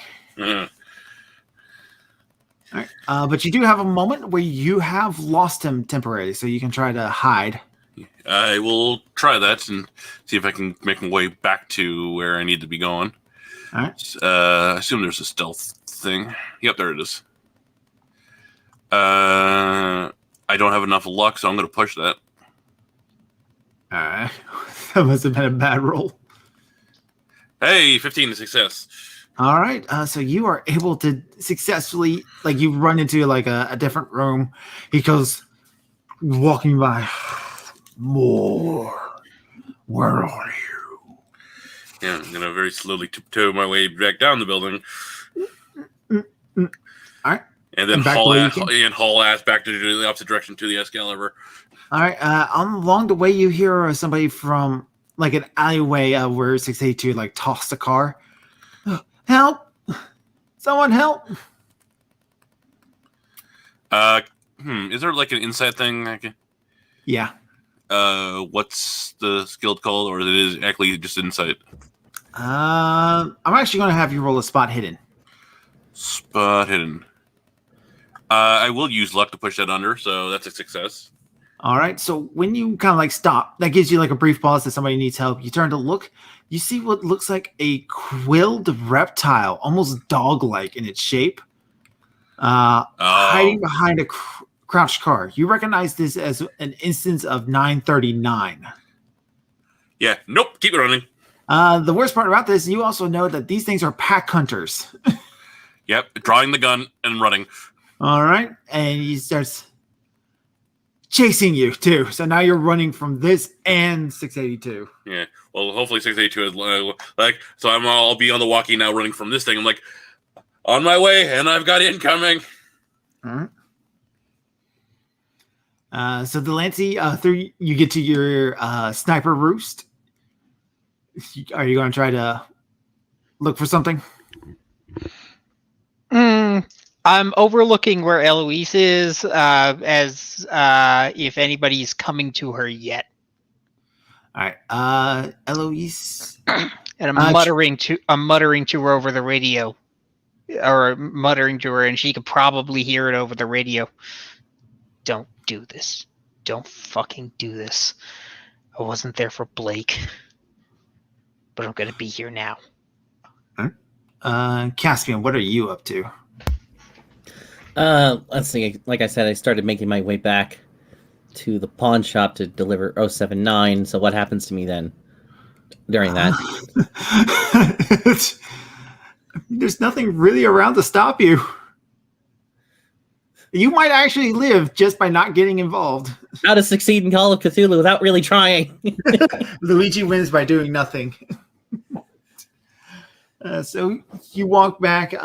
They take a 079 from you, put them in a CD case, lock that into a briefcase. 035 is put into a temporary holding cell. 053 is separated from everybody else, just to make sure she doesn't get anything. That's when you start to notice there's problems between the GOC and the SCP, because the SCP MTF is trying to take these SCPs back to the base. They're trying to start to set that up, but the GOC is saying no, these things now belong to the Global Occult Coalition and should be scheduled for termination. Crap.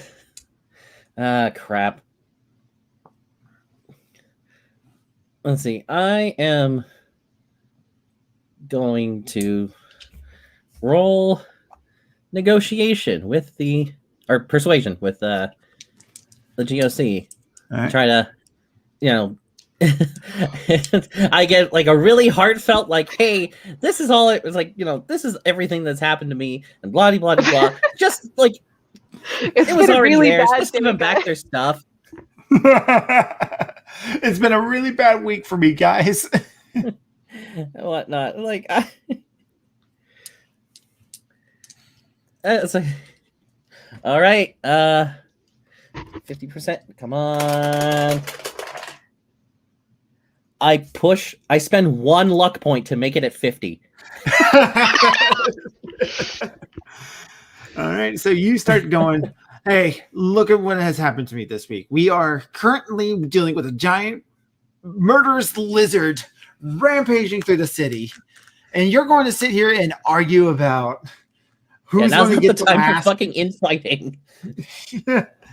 That kind of like brings a lot of shame to the GOC and the SCP, and they kind of like go, fine, these things belong to the Foundation and blah blah blah blah. They start dealing all that. Then they start trying to send troops to help more, because apparently he's being chased by more lizard creatures. Oh, great. Yeah. I check in on Eloise. I'm like, how are you doing? Still just waiting. How's everybody else? Well, I dispelled some foundation trauma, but that's probably gonna flare up soon anyway. Well done. Can I hear what's going on with Jack through the radio? Yeah. He's just like, fuck! Jack, if I know it's a tall order, but I would lead him towards 053 if you can. If that happens, he might even kill the other lizards for you, trying to protect her. Where's 053? Pawn shop. All right, I'm en route, and I've got things following me. All right, well, the GOC sets up to get ready to have a firefight with these creatures. Jack, that creature is joined by 2 others. No. He's just trying to keep pace away from them. It's like, and I was hoping to not have to deal with 682 today. Sorry, Travis. I'm not. Hope in one hand, shit in the other, Caspian. All right. So I'm like, I'll make my way to the museum then. Just help with evacuations. Like, go, get in there faster. Yeah. All right, so we'll do that later. Eloise, kind of like jumping on a car nearby, almost like deliberately to scare you. The Miho has arrived. And you can see she has chewed off her arm at the wrist just to get rid of the mark. Hello, ma'am. She jumps down, walks up to you, and just slaps you. Yeah, I guess I deserve that.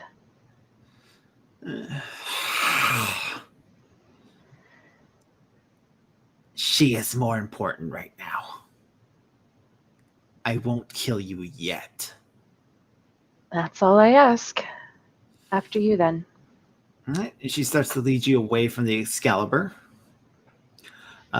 Walking through the city, which is in utter chaos, to a different hotel, this big, beautiful building.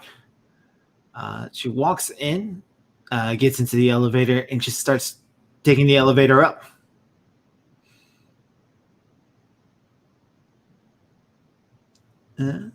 Little music playing in the background. Stopping on the 13th floor, which shouldn't be a thing because most hotels actually don't have one. Superstition and all. Yep. She walks to this one door with no marking on it.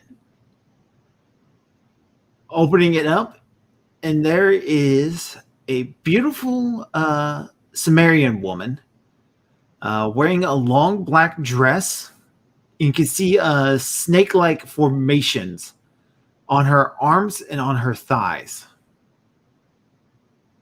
She is holding a glass of wine, and she's just looking down at the city towards the direction of the fight. She's looking out a window? Yep. What room?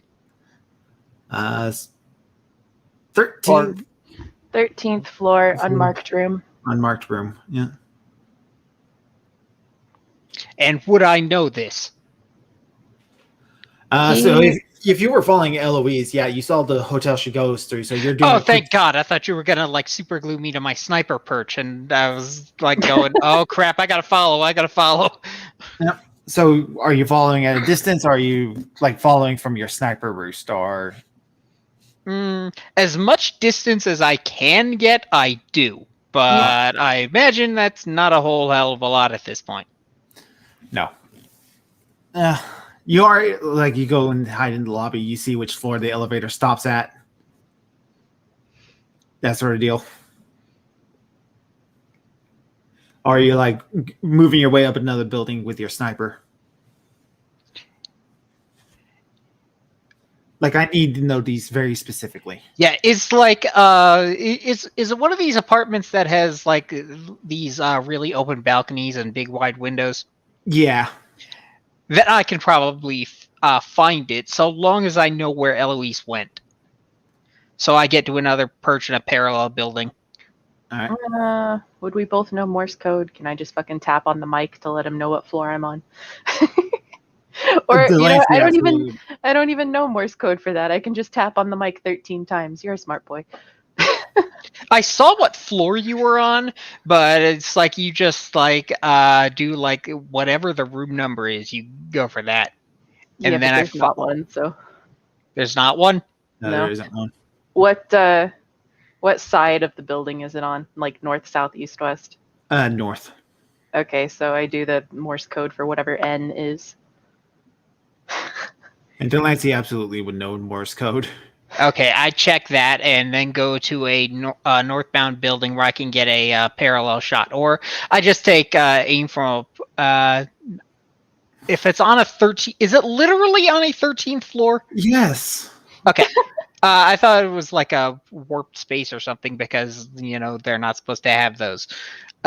So I'm not going to have an angle from the ground. I'm just going to have to start scaling floors in a parallel building until I can get the shot, which is going to take time. Mm-hmm. All right. So back to Eloise. What kind of sanity roll would it be for me to put both of them to sleep?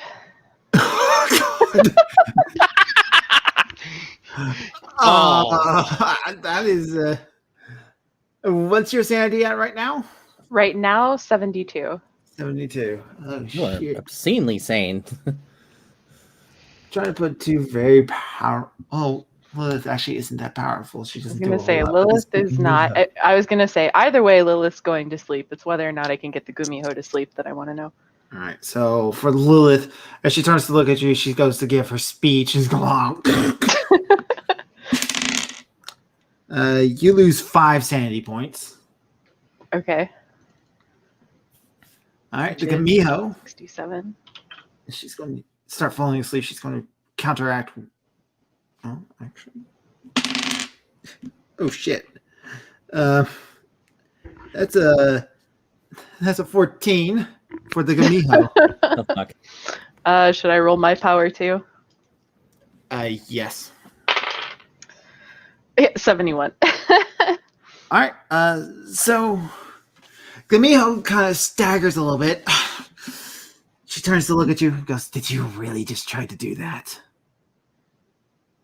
I'm just going to kind of bat my eyelashes. Can't blame a girl for trying. She is going to make a swing at you. You are either going to have to dodge or die or use more power. I'm just going to push her backwards. All right. With your power? Yep. Push is something easy, so that's just 1. Okay, and then I'm going to swing behind the door and lock it. Oh, you're pushing her out of the room? Yeah. All right, so you're in there with sleeping Lilith. Yep. All right.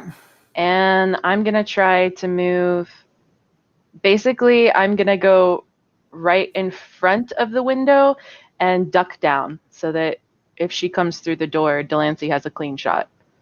All right. Okay, can you see me as I'm moving through the building? Probably not. What about Nope, the pearl? I'm just kind of. So nobody's at there. this Are you point. going to call me on the walkie-talkie? You're talking about how you're going to know which room? Yeah. Yeah, I can just call you on the walkie-talkie. Delancey, are you in place yet? Where's the place I need to get to? Where are you? I'll lift my hand up through the window. There's not a room number. You got the floor and the direction, right? 13 North Side. What do you mean there's no room now? Ah, fuck this alien geometry. And so I'm just storming around, trying to just kick in any door I can see. What floor am I on by now? You're probably on the 12th floor, so you would be right under. You know, screw it. I'm just going to kick in the first door I see that leads south side so I can look directly across the street and make visual contact. And I'm coming out there, and Eloise can probably spot me by now. Yeah, so you would be probably just below and to the left of her. So you got a side of the room. Eloise, as that's happening, the door splinters and just falls down. And 9 Camijos enter the room. 9? You start to see the walls of the hotels just start to shift and bend, the paint melting, cockroaches just pouring out of the drywall, the carpeting rapidly rotting away. And So, the good news is she can only charm one person at once. So if she's fucking with my site, I know she's not fucking with Delancey's. Yep. Wait, am I in the same building? I was trying to go in a parallel building to make. You're in a. Yeah, that's what we were doing the entire time, dude. Okay, Delancey? good. I wanted to make sure that was clear. So I'm not in the building. Now would be a great time to take that shot. Okay, 9 Gumihos. I want to. Nope, you only see one. You only see one. I see one. Okay, gotcha. But she's messing with Eloise. Okay, I got. I'm taking aim with huge ass sniper rifle, and this is going to be rifle shotgun. All right. Do I have any bonuses to my perch? Yes, I will add those bonuses in myself. Okay. 23. I'll take that. That is a really goddamn good shot. There is a brief second of thought. She might be able to do something depending on what she rolled. That is a 00. Holy shit. Oh, hey. Oh, Okay, now it's her turn to roll 100. Yeah. So she's like coming in because the angles and everything. You can't look directly into the room. So she's like right over Eloise.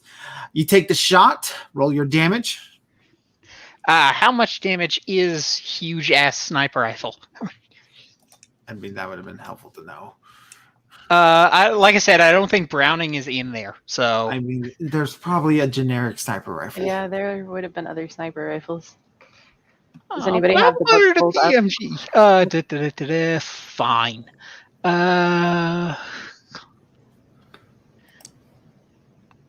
It's 1d4. Are you Don't serious? dare. No, I'm No, kidding. he's not.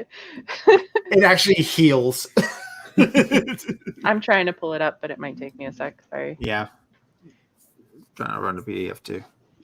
It's like just not wanting to load like at all. It's like, nah, fuck you. All right, here we go. Oh, Cthulhu. A blurb about it. Lovecraft. All right, so let's see here. Tabletop. Grimoire. Needed for the firearms. That's what I'm looking for.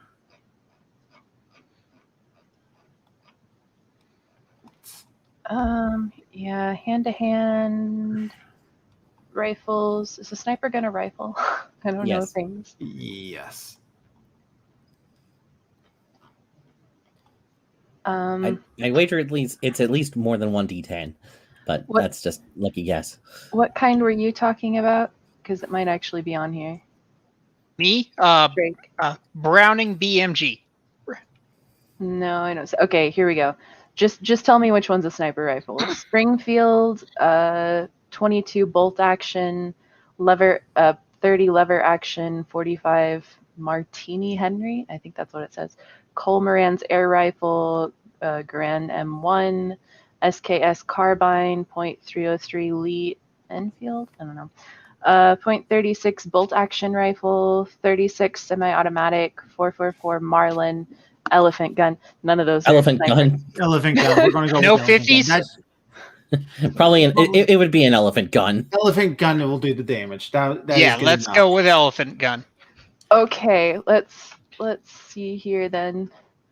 Kiddos. Wait, crap, where did it go? I literally just had it. Hello? Oh, there it goes. Okay, 3d6 plus 4. Okay. Now I gotta Nice. find some D6 that don't hate me.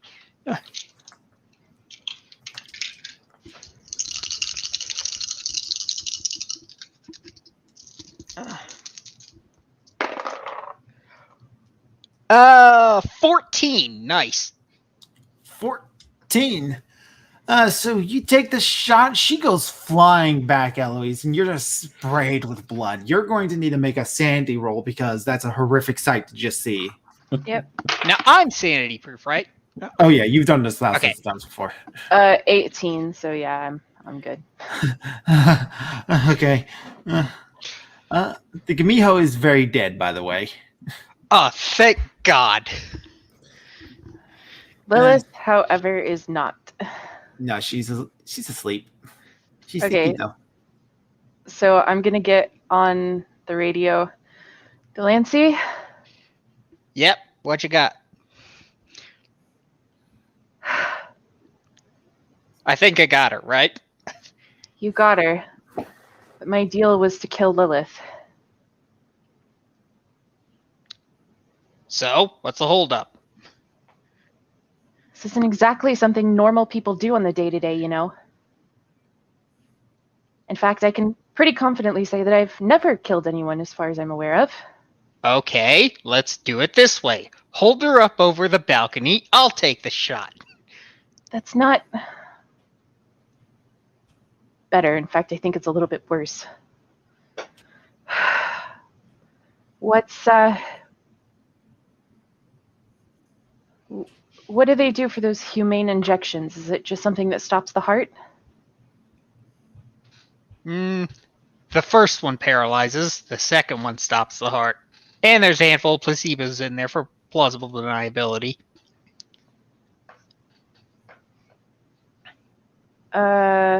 Okay, she's gonna try to replicate that drug then. All right. So basically, your reality power is working to. Yeah, make a she's drug already that got the is- paralysis, so she's good. Just go for the heart stopper. Yep. In any case, your reality bending power will just make what you want. So, a drug that will humanely kill her. You're going to lose 3 more sanity points. Okay. Have you Not- lost half of your sanity? Because that's when the mania starts setting in. Nope. I was at 80 at the beginning of this day, and I'm now at 63. So still got 23 to go, I think. Yep.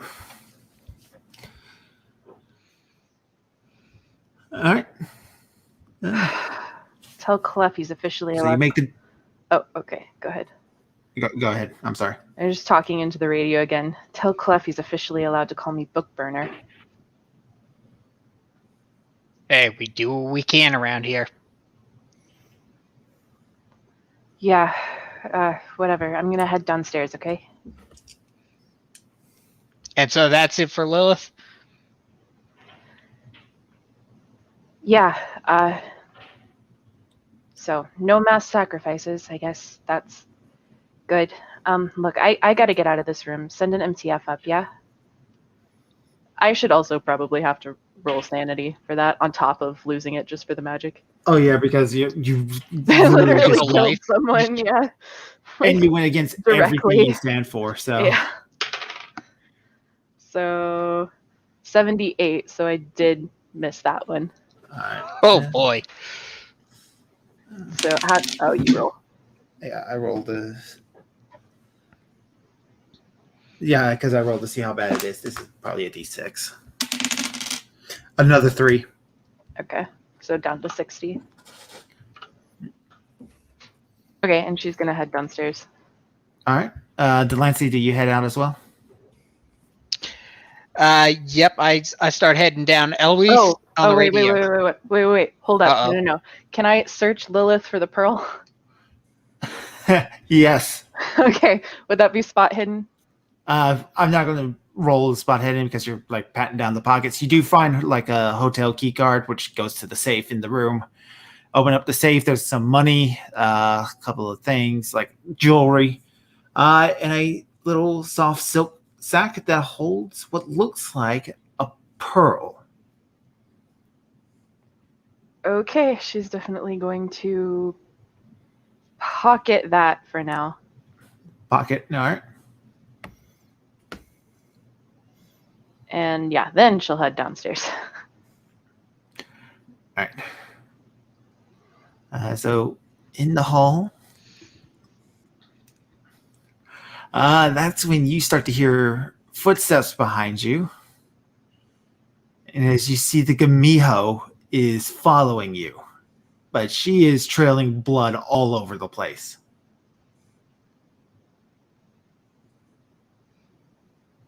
Okay. Into the radio. Delancey, I was wrong. Gumiho's still up. That bitch. Okay, get to the lobby. I'll be there. She's trailing blood. I am just gonna book it. Try to outrun her. And that's when the hall starts to like extend forever into the distance. The pearl. And she falls to her knees, just coughing up all this blood. Is this actually affecting reality, or is it just an No. illusion? No, it's an illusion. Okay, so Eloise is actually getting distance. Yes. But Okay. Eloise can definitely easily bypass the illusion because she's powerful. Yeah, I was gonna say, can I just essentially feel my way through it? I'm not Yeah. even gonna waste magic on it.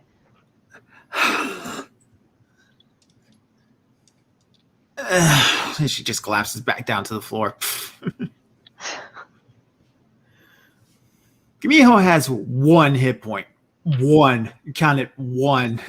She just made it look like she was dead because she can do illusions. Fucking thing. I am gonna call into my radio. Eloise, position. Coming down the stairs, did her illusion break when she fell over? Yeah. Okay. Her Okay. illusion broke. I don't think she's dead, but she's probably close to. She's probably I lucky, figured yeah. she wouldn't be dead. I said, I get Foundation personnel on the line. I want an MTF up there. All right. All right. So more. That's going to be another Constitution check. Oh no. All right. 1 second. Come check. Succeed. 37. All right. So you make it to the pawn shop. You're just dripping sweat because you've been running in the Vegas heat. You've been on a sprint in Vegas. Yeah. That's when GOC members just start opening fire on 939 instances. There were 4 of them chasing you by the end of that. Travis, you're there. Jack, are you okay? I'm getting too old for this shit. So, where's the lizard? I left him in one of those casinos that was due for demolition. I managed to lose him. I imagine it won't be a matter of time before he realizes I gave him the slip, and he'll be back here in probably no time.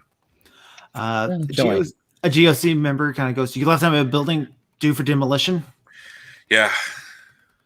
He looks at another one. It's like, can we blow that? Won't be enough to kill him, but he would Be enough to maybe stop him for a brief bit. If he hasn't left the building yet, it's worth a shot. All right. Anybody got eyes on the big ass lizard? Jack will grab the walkie. Any agents on the rooftops? Do we have eyes on the lizard?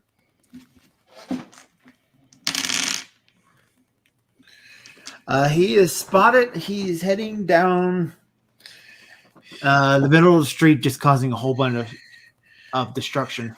All right, so he's not in the building due to demolition. Then he's on his way back, probably. Yeah. All right. All right, I got the bag, so I got to give that to Eloise. Have we spotted 053 yet? I know yes, it's been established, but Jack doesn't know that. Yes, they got 053, they got 035. According to the reports coming in, Delancey has taken care of the Miho and Lilith. All right, so then we got to get 682 over to 053 then. So knowing where she is, I'm going to go back out into the street and just with the megaphone again. Yo, I'm over here! and lead him into the Excalibur. All right, back into the Excalibur with you. All right, he's going to come chasing.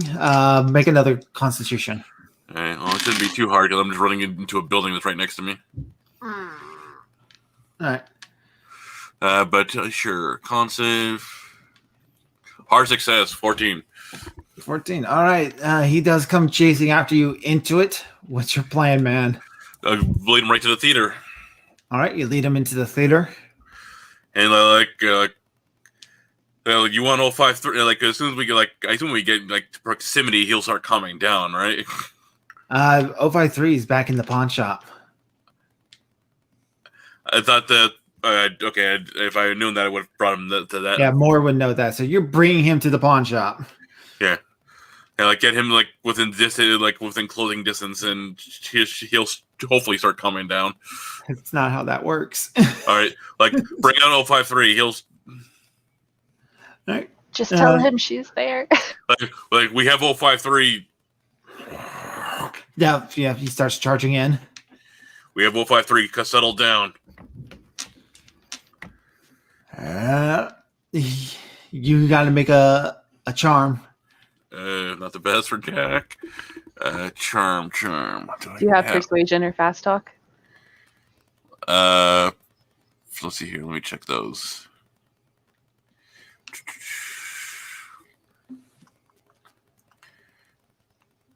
Persuasion's even worse, and fast talk even worse. So charm is the best one I've got. I'm going to try to. Can I start wheeling her out or something like that? Yeah. Just not looking at her. Oh, good. I pushed it and I got a success. 11. 11. All right, so he starts coming out, and he just starts to slow down right in front of you more, and he's just glaring right down at you, just like the hot breath just coming out the nostrils on you. Very slowly, ring up the walkie-talkie, like, bring her out now. And I just do that, not look at her, just like, Puppy! And she comes out, and she goes and hugs him. Oh, it's so good to see you. She just starts petting him. Oh, you good puppy. I start backing up so I'm not in just range of the 053, so it starts corrupting me.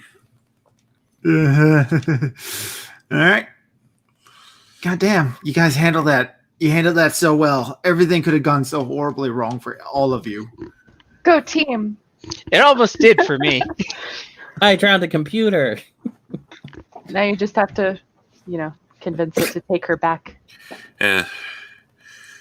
What's the likelihood we can get you back into the facility? That is going to be a lot of work from the Foundation. Foundation and GOC combined start doing a cover-up for Vegas. Natural conclusion is that a terrorist attack happened and a whole lot of destruction happened. People being delivered heavy class amnestics, like class C amnestics on this one. Years from now, they're going to be like whole websites devoted to Vegas was an inside job. Yeah. It was the lizard people, why you guys. They summoned their avatar. The lizard people were melting them because they didn't follow the timeline. This is why I wanted Father Time in the mix, because if you amnestize Father Time, it actually eliminates written records of the events. Yes, it eliminates records, but it doesn't stop the events. There are people who are missing still. That doesn't solve that problem. That's what you have misinformation for. Yep. It's a start. It's not the whole thing, but it's a start. It's a start.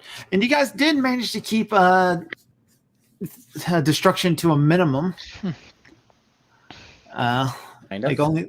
Only 20 civilians were killed. It's great. Huh.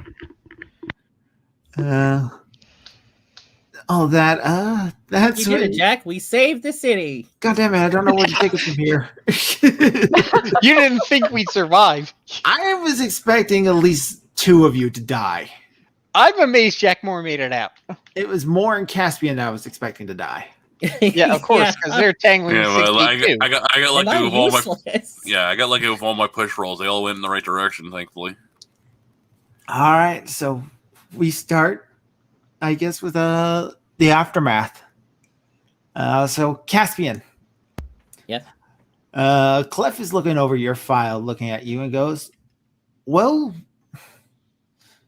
you're a brave son of a bitch. That's at least." I mean, what else was I gonna do? Just sit there with my thumb up my ass? Yeah. Some people would have. Could I said a good word with him? Clef does not know you're the administrator. That is meant to keep secret. Okay, so I'm better off not bothering. Yep. Oh yes, and your coffee, sir. I give him a latte, but the art on it is 079's face, just to mess with him. 7. He like chuckles at that. He goes, "You're lucky artistic representations. Don't mess with that." Okay. 079. I'm trying to remember which one's it. Oh, the computer. Yes, I'm the sorry, AI. I was mistaken the chat guy. He goes, I would have to know what 096 looked like in order to be That able to sounds draw it. So he looks at you, Caspian, and goes, "Well, I will admit we are impressed with how you were able to talk down the GOC and stuff. That was well done. Thank you, sir. Although you did lie to us about your degree." I wasn't. Well, it was more of I wasn't expecting anyone to scout me because of it. The one person I wanted to lie, the only people I wanted to lie to were my parents. All right. Well, what is it that you want to do with your life? At this rate, I don't know. I can't really go back to normal society because I know too much. We can make you forget. But I learned a lot while I was here, so I don't really want to do that either. I will be honest, your skills are far more important than with a secretary job. He hands you a letter, and it says potential promotion to the ethics committee. What would this entail? You make sure that the SCP remains humane. This job, it's easy to forget that we're human. That a lot of these creatures are humans themselves or have human-like qualities. Ethics committee, a lot of people think of it like an HR, but it's more than that. We make sure that we're doing what we have to. We do what we have to save humanity. Ethics committee is that portion that makes sure that we stay humanity. I'll do my best not to let you down, sir. Joining the ethics committee lets me down. They are a bunch of hard asses. Oh, I could still get you coffee. I think you're going to do just fine on the ethics committee. And he takes a sip. That's your character closeout. Yay! Is there anything else Travis wants to do before the game ends? After the chaos with with with the strike at the base and whatnot, it's like, is that cake still okay and good or whatever? Yes. I have some of that. Right when you get it, it's like, is that cake still good? Okay. Because I completely forgot about it. All right. More. You are watching 682 be loaded back into his newest containment chamber. Seeming to be fairly docile for once.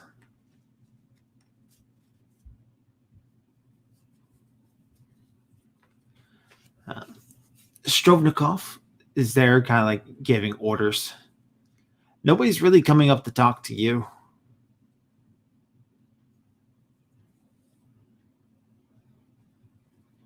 He just kind of just looks at 682, just shaking his head.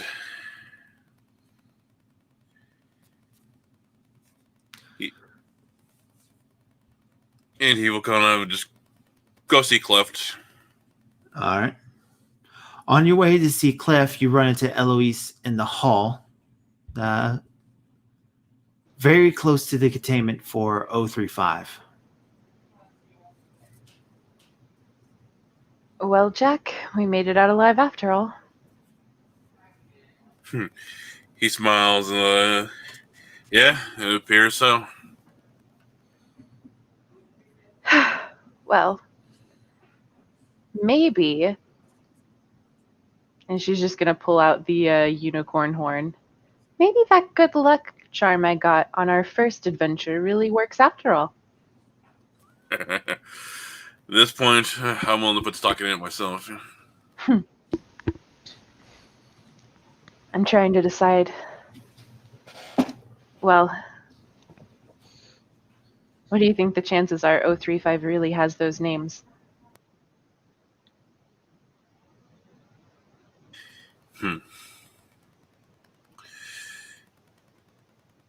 The chances, I honestly don't know myself. But I do know there's a great library full of information. If those names were in there, I would have found them years ago. Trust me, I did a lot of looking.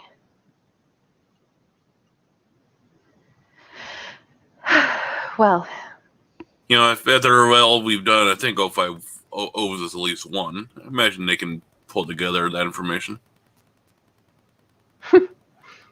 yeah, you know what? You're right. I shouldn't have to barter with SCPs for that. I've done enough for this Foundation. Let's go strong arm Clef. Yeah, I like your spirit. So I guess we're both heading towards Clef now.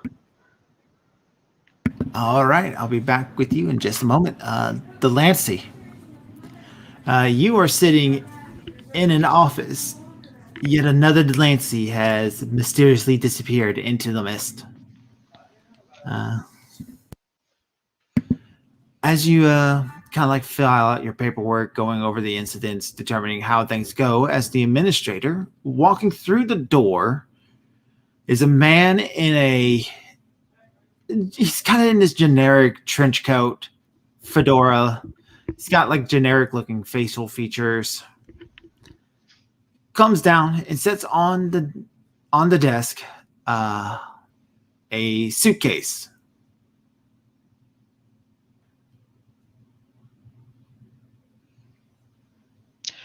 I walk over to him nonchalantly and punch him in the face. Nobody falls down on the ground, rubbing his cheek. He gets back up. Shake out my hand. How many times do we have to go through this fight, Administrator? The forget-me-not procedure isn't working anymore. You've been doing it for almost 300 years now. You do not have to tell me twice. I remember everything. For now. And I'm tired of it. So that's it. You're finally retiring? One thing's for sure. I'm not going into the body of some egghead again. He's way too inquisitive for his own good. He almost fucked everything up. I thought he was going to throw himself into 682's jaws just to see what I would do. And then where would we be? That damn little reptile. But what should we expect from the fourth child of the Scarlet King?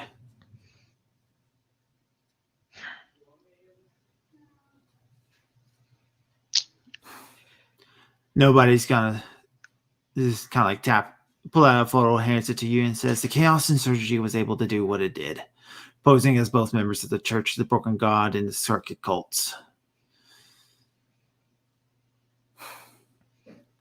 The 079 copy has been officially destroyed, pulling out yet another one of those damnable prophecies.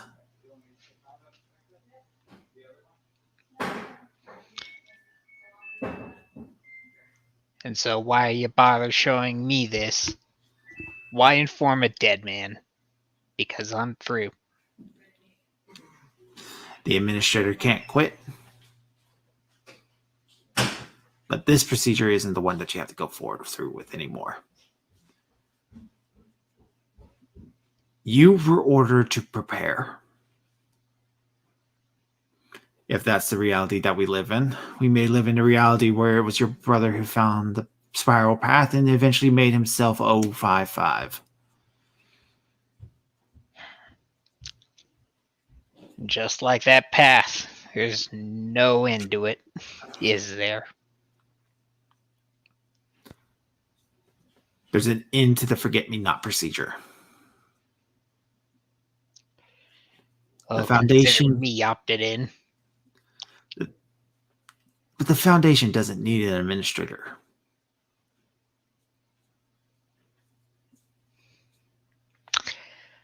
I was afraid you were going to say that. So, what does it need?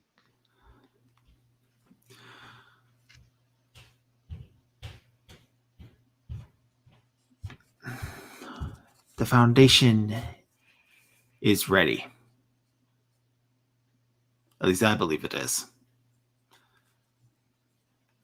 We set up the insurgency and it survived that. We poked the bear with the GOC, it survived that. ink eaters and knowledges from multiple universes, bargaining deals with devils.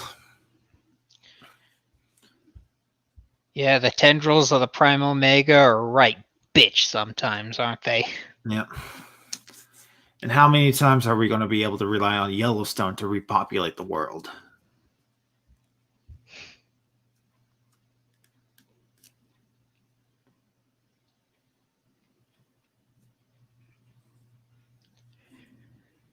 So what does nobody think we should do? Nobody thinks that we just let things run their course for now. No more getting directly involved. No more interfering with events to make things happen certain ways. The best of the best are already working on it, and so far we've proven really good at it. If I we're not feel prepared, that. if we're not prepared, we'll never will be. Yep. Given the people we got in the Foundation today, surviving things we really should not be able to survive. If the table's not set, it's about as set as it's going to get. Looks like God's just going to have to eat his salad with a normal fork. Nobody held his hand out to shake.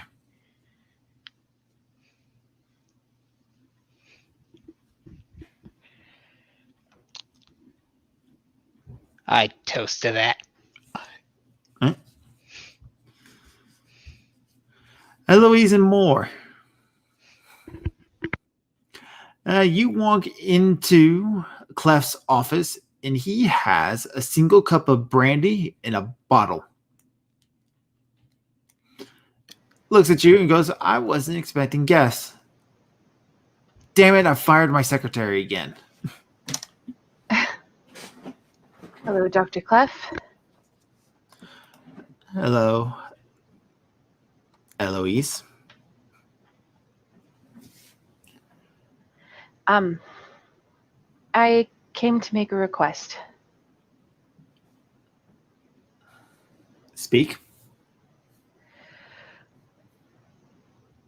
I would like to sign on as a full-time employee of the Foundation, and in return, I want those names now. You want to be a full-time member of the Foundation. I killed someone. Someone who was the last of her kind. I can't go back to being who I was, so I might as well move forward.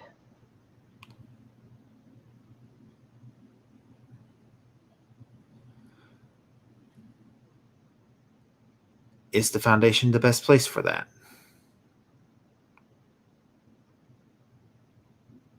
You can bend the fabric of reality. Perhaps you would do better moving on to the next one. I don't think I catch your meaning, like going back to the library? Not the library. The GOC handles reality benders by claiming they eliminate them. And that's true. Extremely dangerous ones are eliminated. Not every single one of them, though.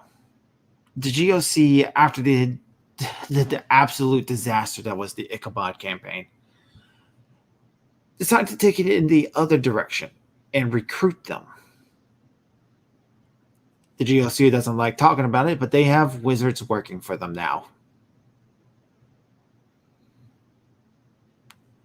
The Foundation, on the other hand, while we still eliminate the incredibly dangerous ones we come across, just because, well, mass murderers who turn people inside out with a thought is kind of a bad idea, we convince those that will listen to move on to the next world. Do you understand the concept of 2D world? 2 dimensions as in flat? Yes.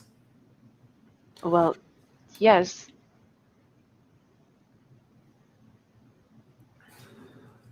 So we are the third dimension, so to speak. And then there's a dimension above us. Then there's a dimension above that.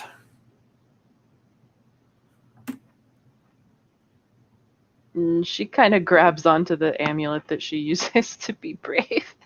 Yep. And it continues on and on, supposedly infinitely. That's More?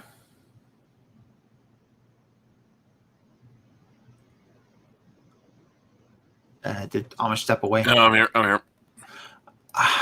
Can you leave us alone to talk privately? He'll nod and step outside. All right. The door, he has you close the doors behind him, and the doors are soundproof. You're not listening in. So Clef kind of sighs and goes, one of the things the Foundation is aware of is that we may possibly be the creation of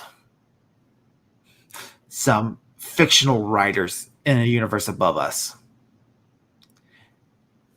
In this universe, we have free will, but it's all predetermined by those above us. Think of it as like the idea of a TV show that exists in a comic book. In that comic book world, they have writers who write the scripts for that show. But the comic book is written by Stan Lee, and then that Stan Lee is written by, I don't know, say some guy sitting in his office basement talking on a microphone and a computer for a game or something.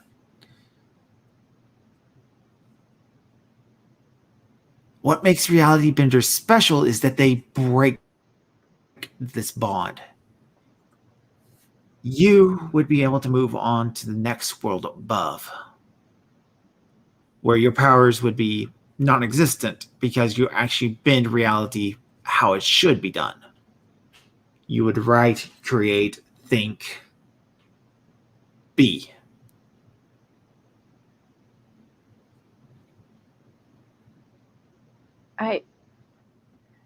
That's a lot to take in.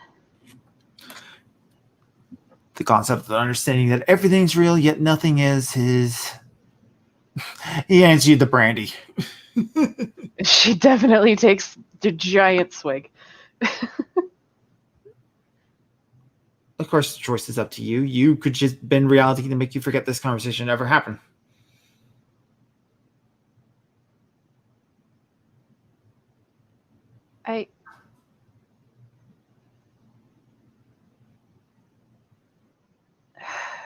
What would happen if I stayed here?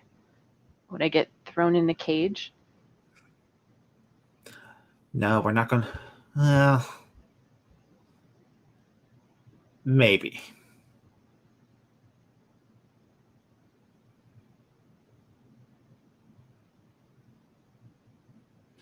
He does tap a file on his desk and he slides it over to you and he goes, I did some work and I think I found the team that went after your mother.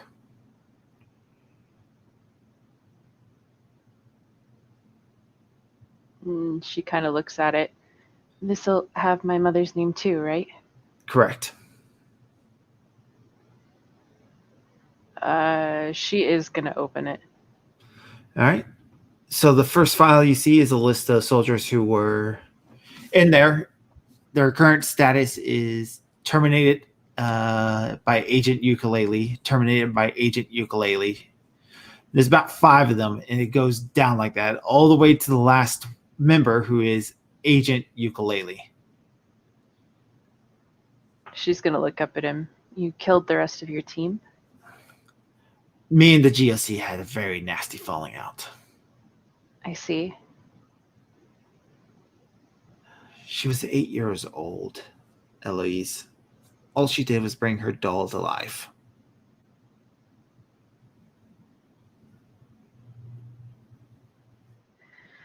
That's all she did. That's all she was guilty for. What type of organization kills somebody just because they're lonely? And this is who you're asking me to work for if I go to the next dimension? No, it's more complicated than that. In that dimension, we're not real. We're only real in this one. It's not a parallel dimension. I wouldn't even say it's heaven. It's just another existence. She's gonna keep reading. What's her mom's name? Your mother's name is Sarah.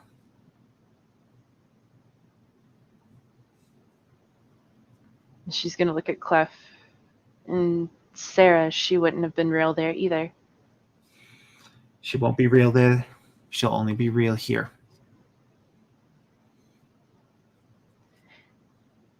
Then I'm sorry, Dr. Clef. I sincerely hope I can continue to work here and that nobody tries to throw me in a cage, but this is the world that I belong in, even if I am a little odd. He nods. I can respect that decision. It's not the first time I've heard that choice. And sometimes they change their mind and they do move on. You'll see a lot of messed up stuff in this job. But I think you're already accustomed to that. I've been told that if you accept your proposal with us, that you are going to be assigned to a friend of yours. A certain dimension hopper who typically gets into more trouble than he's worth. Her face lights up. John? I haven't seen him since I left the library. Yeah. You're not to stop him from jumping to dimensions. You're just to follow him and help him out where he needs it. Absolutely. That sounds... Yeah, definitely. I will take that gig. Thank you. He nods. Well, Eloise...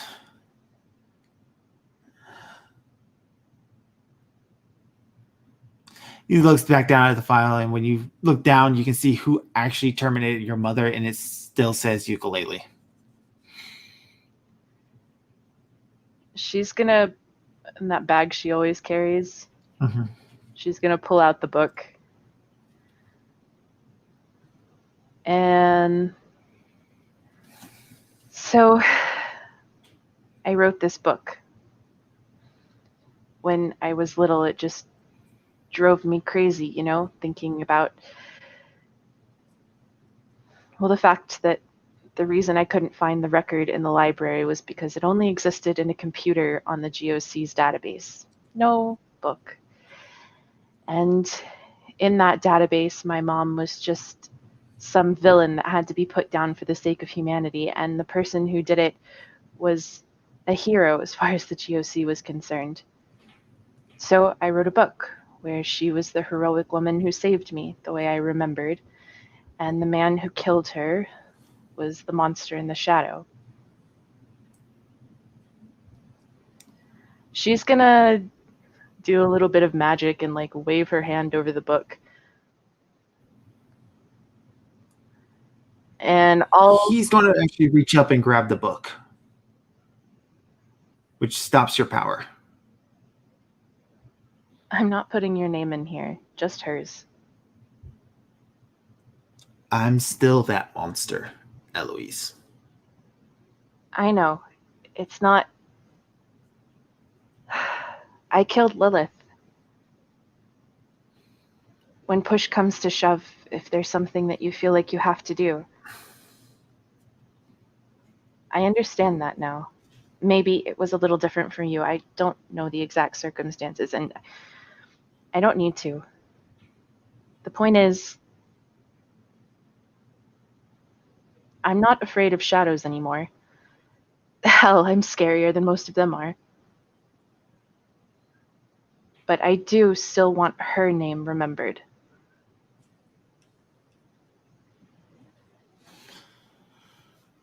He's going to slowly let go of the book, and you can see that there's actually a tear going down his eyes. It's just somewhere in the distance, you can hear what almost sounds like running water. That's running water. Okay. So He kind of shakes his head real quick and goes, "Ugh. I'm going to be honest with you, Lilith had it coming. She wasn't a great person either.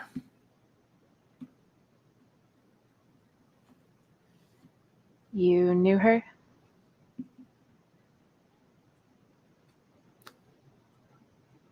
New is the right word for that. The answer is no.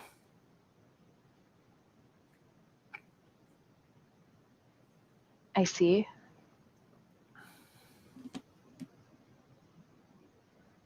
Can Eloise do a spell to fill out the book and send it to the library in like one hand motion? Yeah. We're not going to bother taking down the sanity for that because we're at the end of the game. Okay. And you've had time to rest since then, so you're not going to go crazy yet. So she's gonna do that, and then whoever she was or wasn't to you, I am sorry. If you need to put my name in a book, feel free. Yeah, I've read a book once. They're not that great. This is not a joke. That's okay. Anyways, when you leave, send in more. Will do. And she's gonna get up and send in Jack.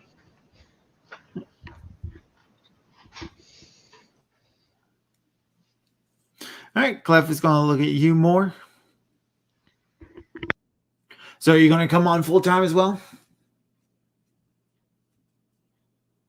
He laughs at that and like, nah, I don't think so. Well, that's a damn. So what's in store for you? What's the next great big adventure? Huh. Well, funny thing about that, Jack will take off his fedora hat and actually show that he's got a bit of gray hair going. Getting up there. That last adventure, I'd already counted, to put the pun for Vegas, I already counted my chips. Well, you walked out the victor. Yeah. But now I question how many more of those I got left in the tank. Not a young man anymore. There's a comfy job waiting for you behind a desk that a certain friend of mine has told me is very valuable. I don't belong behind a desk. I belong out there.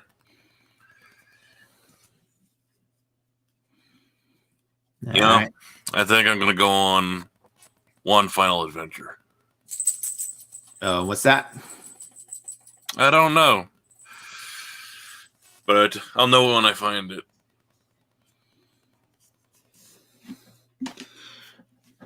All right. Well, off to the sunset with you then, cowboy. He'll grab his fedora, put it back up. I would say it was a pleasure, but then I know you better than anyone else here.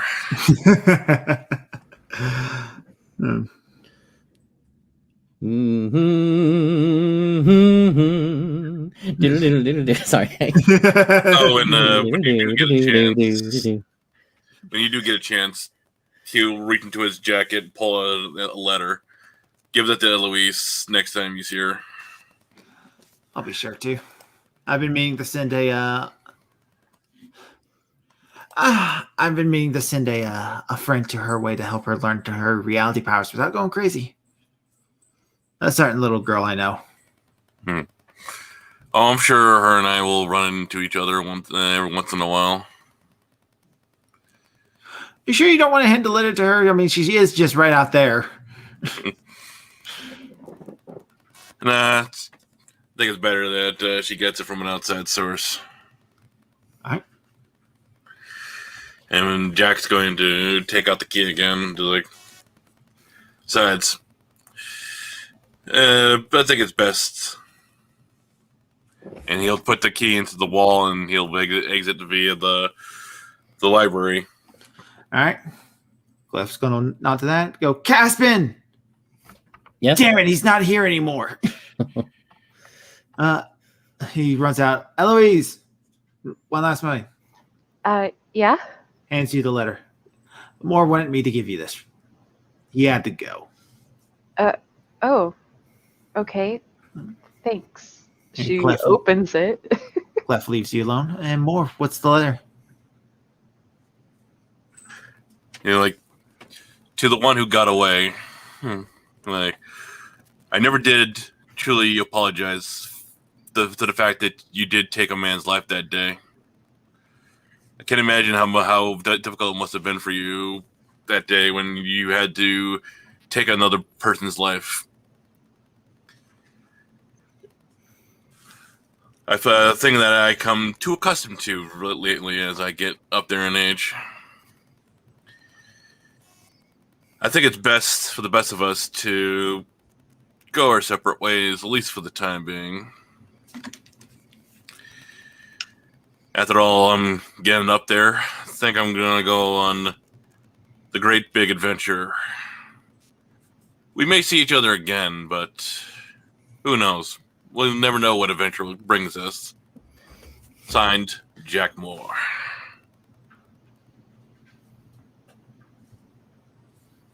Okay. She's just going to shake her head and... Don't worry, Jack. I'm not letting you get away that easy, and pockets the letter. All right. And with that, our game comes to an end. Hooray! Yay! I apologize to everyone for making a useless character. No, it's all right. It was fun. You taught a robot to dance. Or tried to. You can lead a robot to a PNG file, but you can't make them load it. Or something poetic like that. All right. But with that, I want to thank the beautiful Nick Brown for coming to the chat. Yeah. That brings the end to campaign 3. Next one is the Gothic Horror one. Yay! Hooray! Yay! So we will probably take next week off and then begin session 0. Or do you guys want to do session 0 next week? I'd be fine with it next week. I might have to take a day off that the weekend of the 4th because family stuff. Mm-hmm. So that's fine. As many as we can get in before that, I'd be cool with. Unless people want to take a break, which I also get. Yeah. For the love of God, send me all the reading materials you think I'm gonna need. I felt so lost this time. God, yeah, this was a lot. Yeah. This was fucky wucky. I didn't get all the references either, if it helps. I was reading sending- nonstop. Part of Delancey's thing is that he had to sort out the 001 proposals. So I was reading off of a couple of them. So we had like the Toy Maker, which is Dr. Wondertainment there, the Gay Guardian. Thank God I didn't bump into the Scarlet King. That would have been a thing. Yeah, the Broken God was in there. Yeah. Sheaf of Papers is one where papers make the SCPs. And they don't know if it's a pre-warning system or if it's actually making them. And incidentally, no, the Prime Omega has nothing to do with the SCP Foundation. It was something from my works. Yeah. And yeah, Alright. Nick's right. Next weekend is Father's Day, but that's on Sunday. Which, I mean, so is 4th of July. It's just that the family's doing stuff Saturday night on that one. Yeah.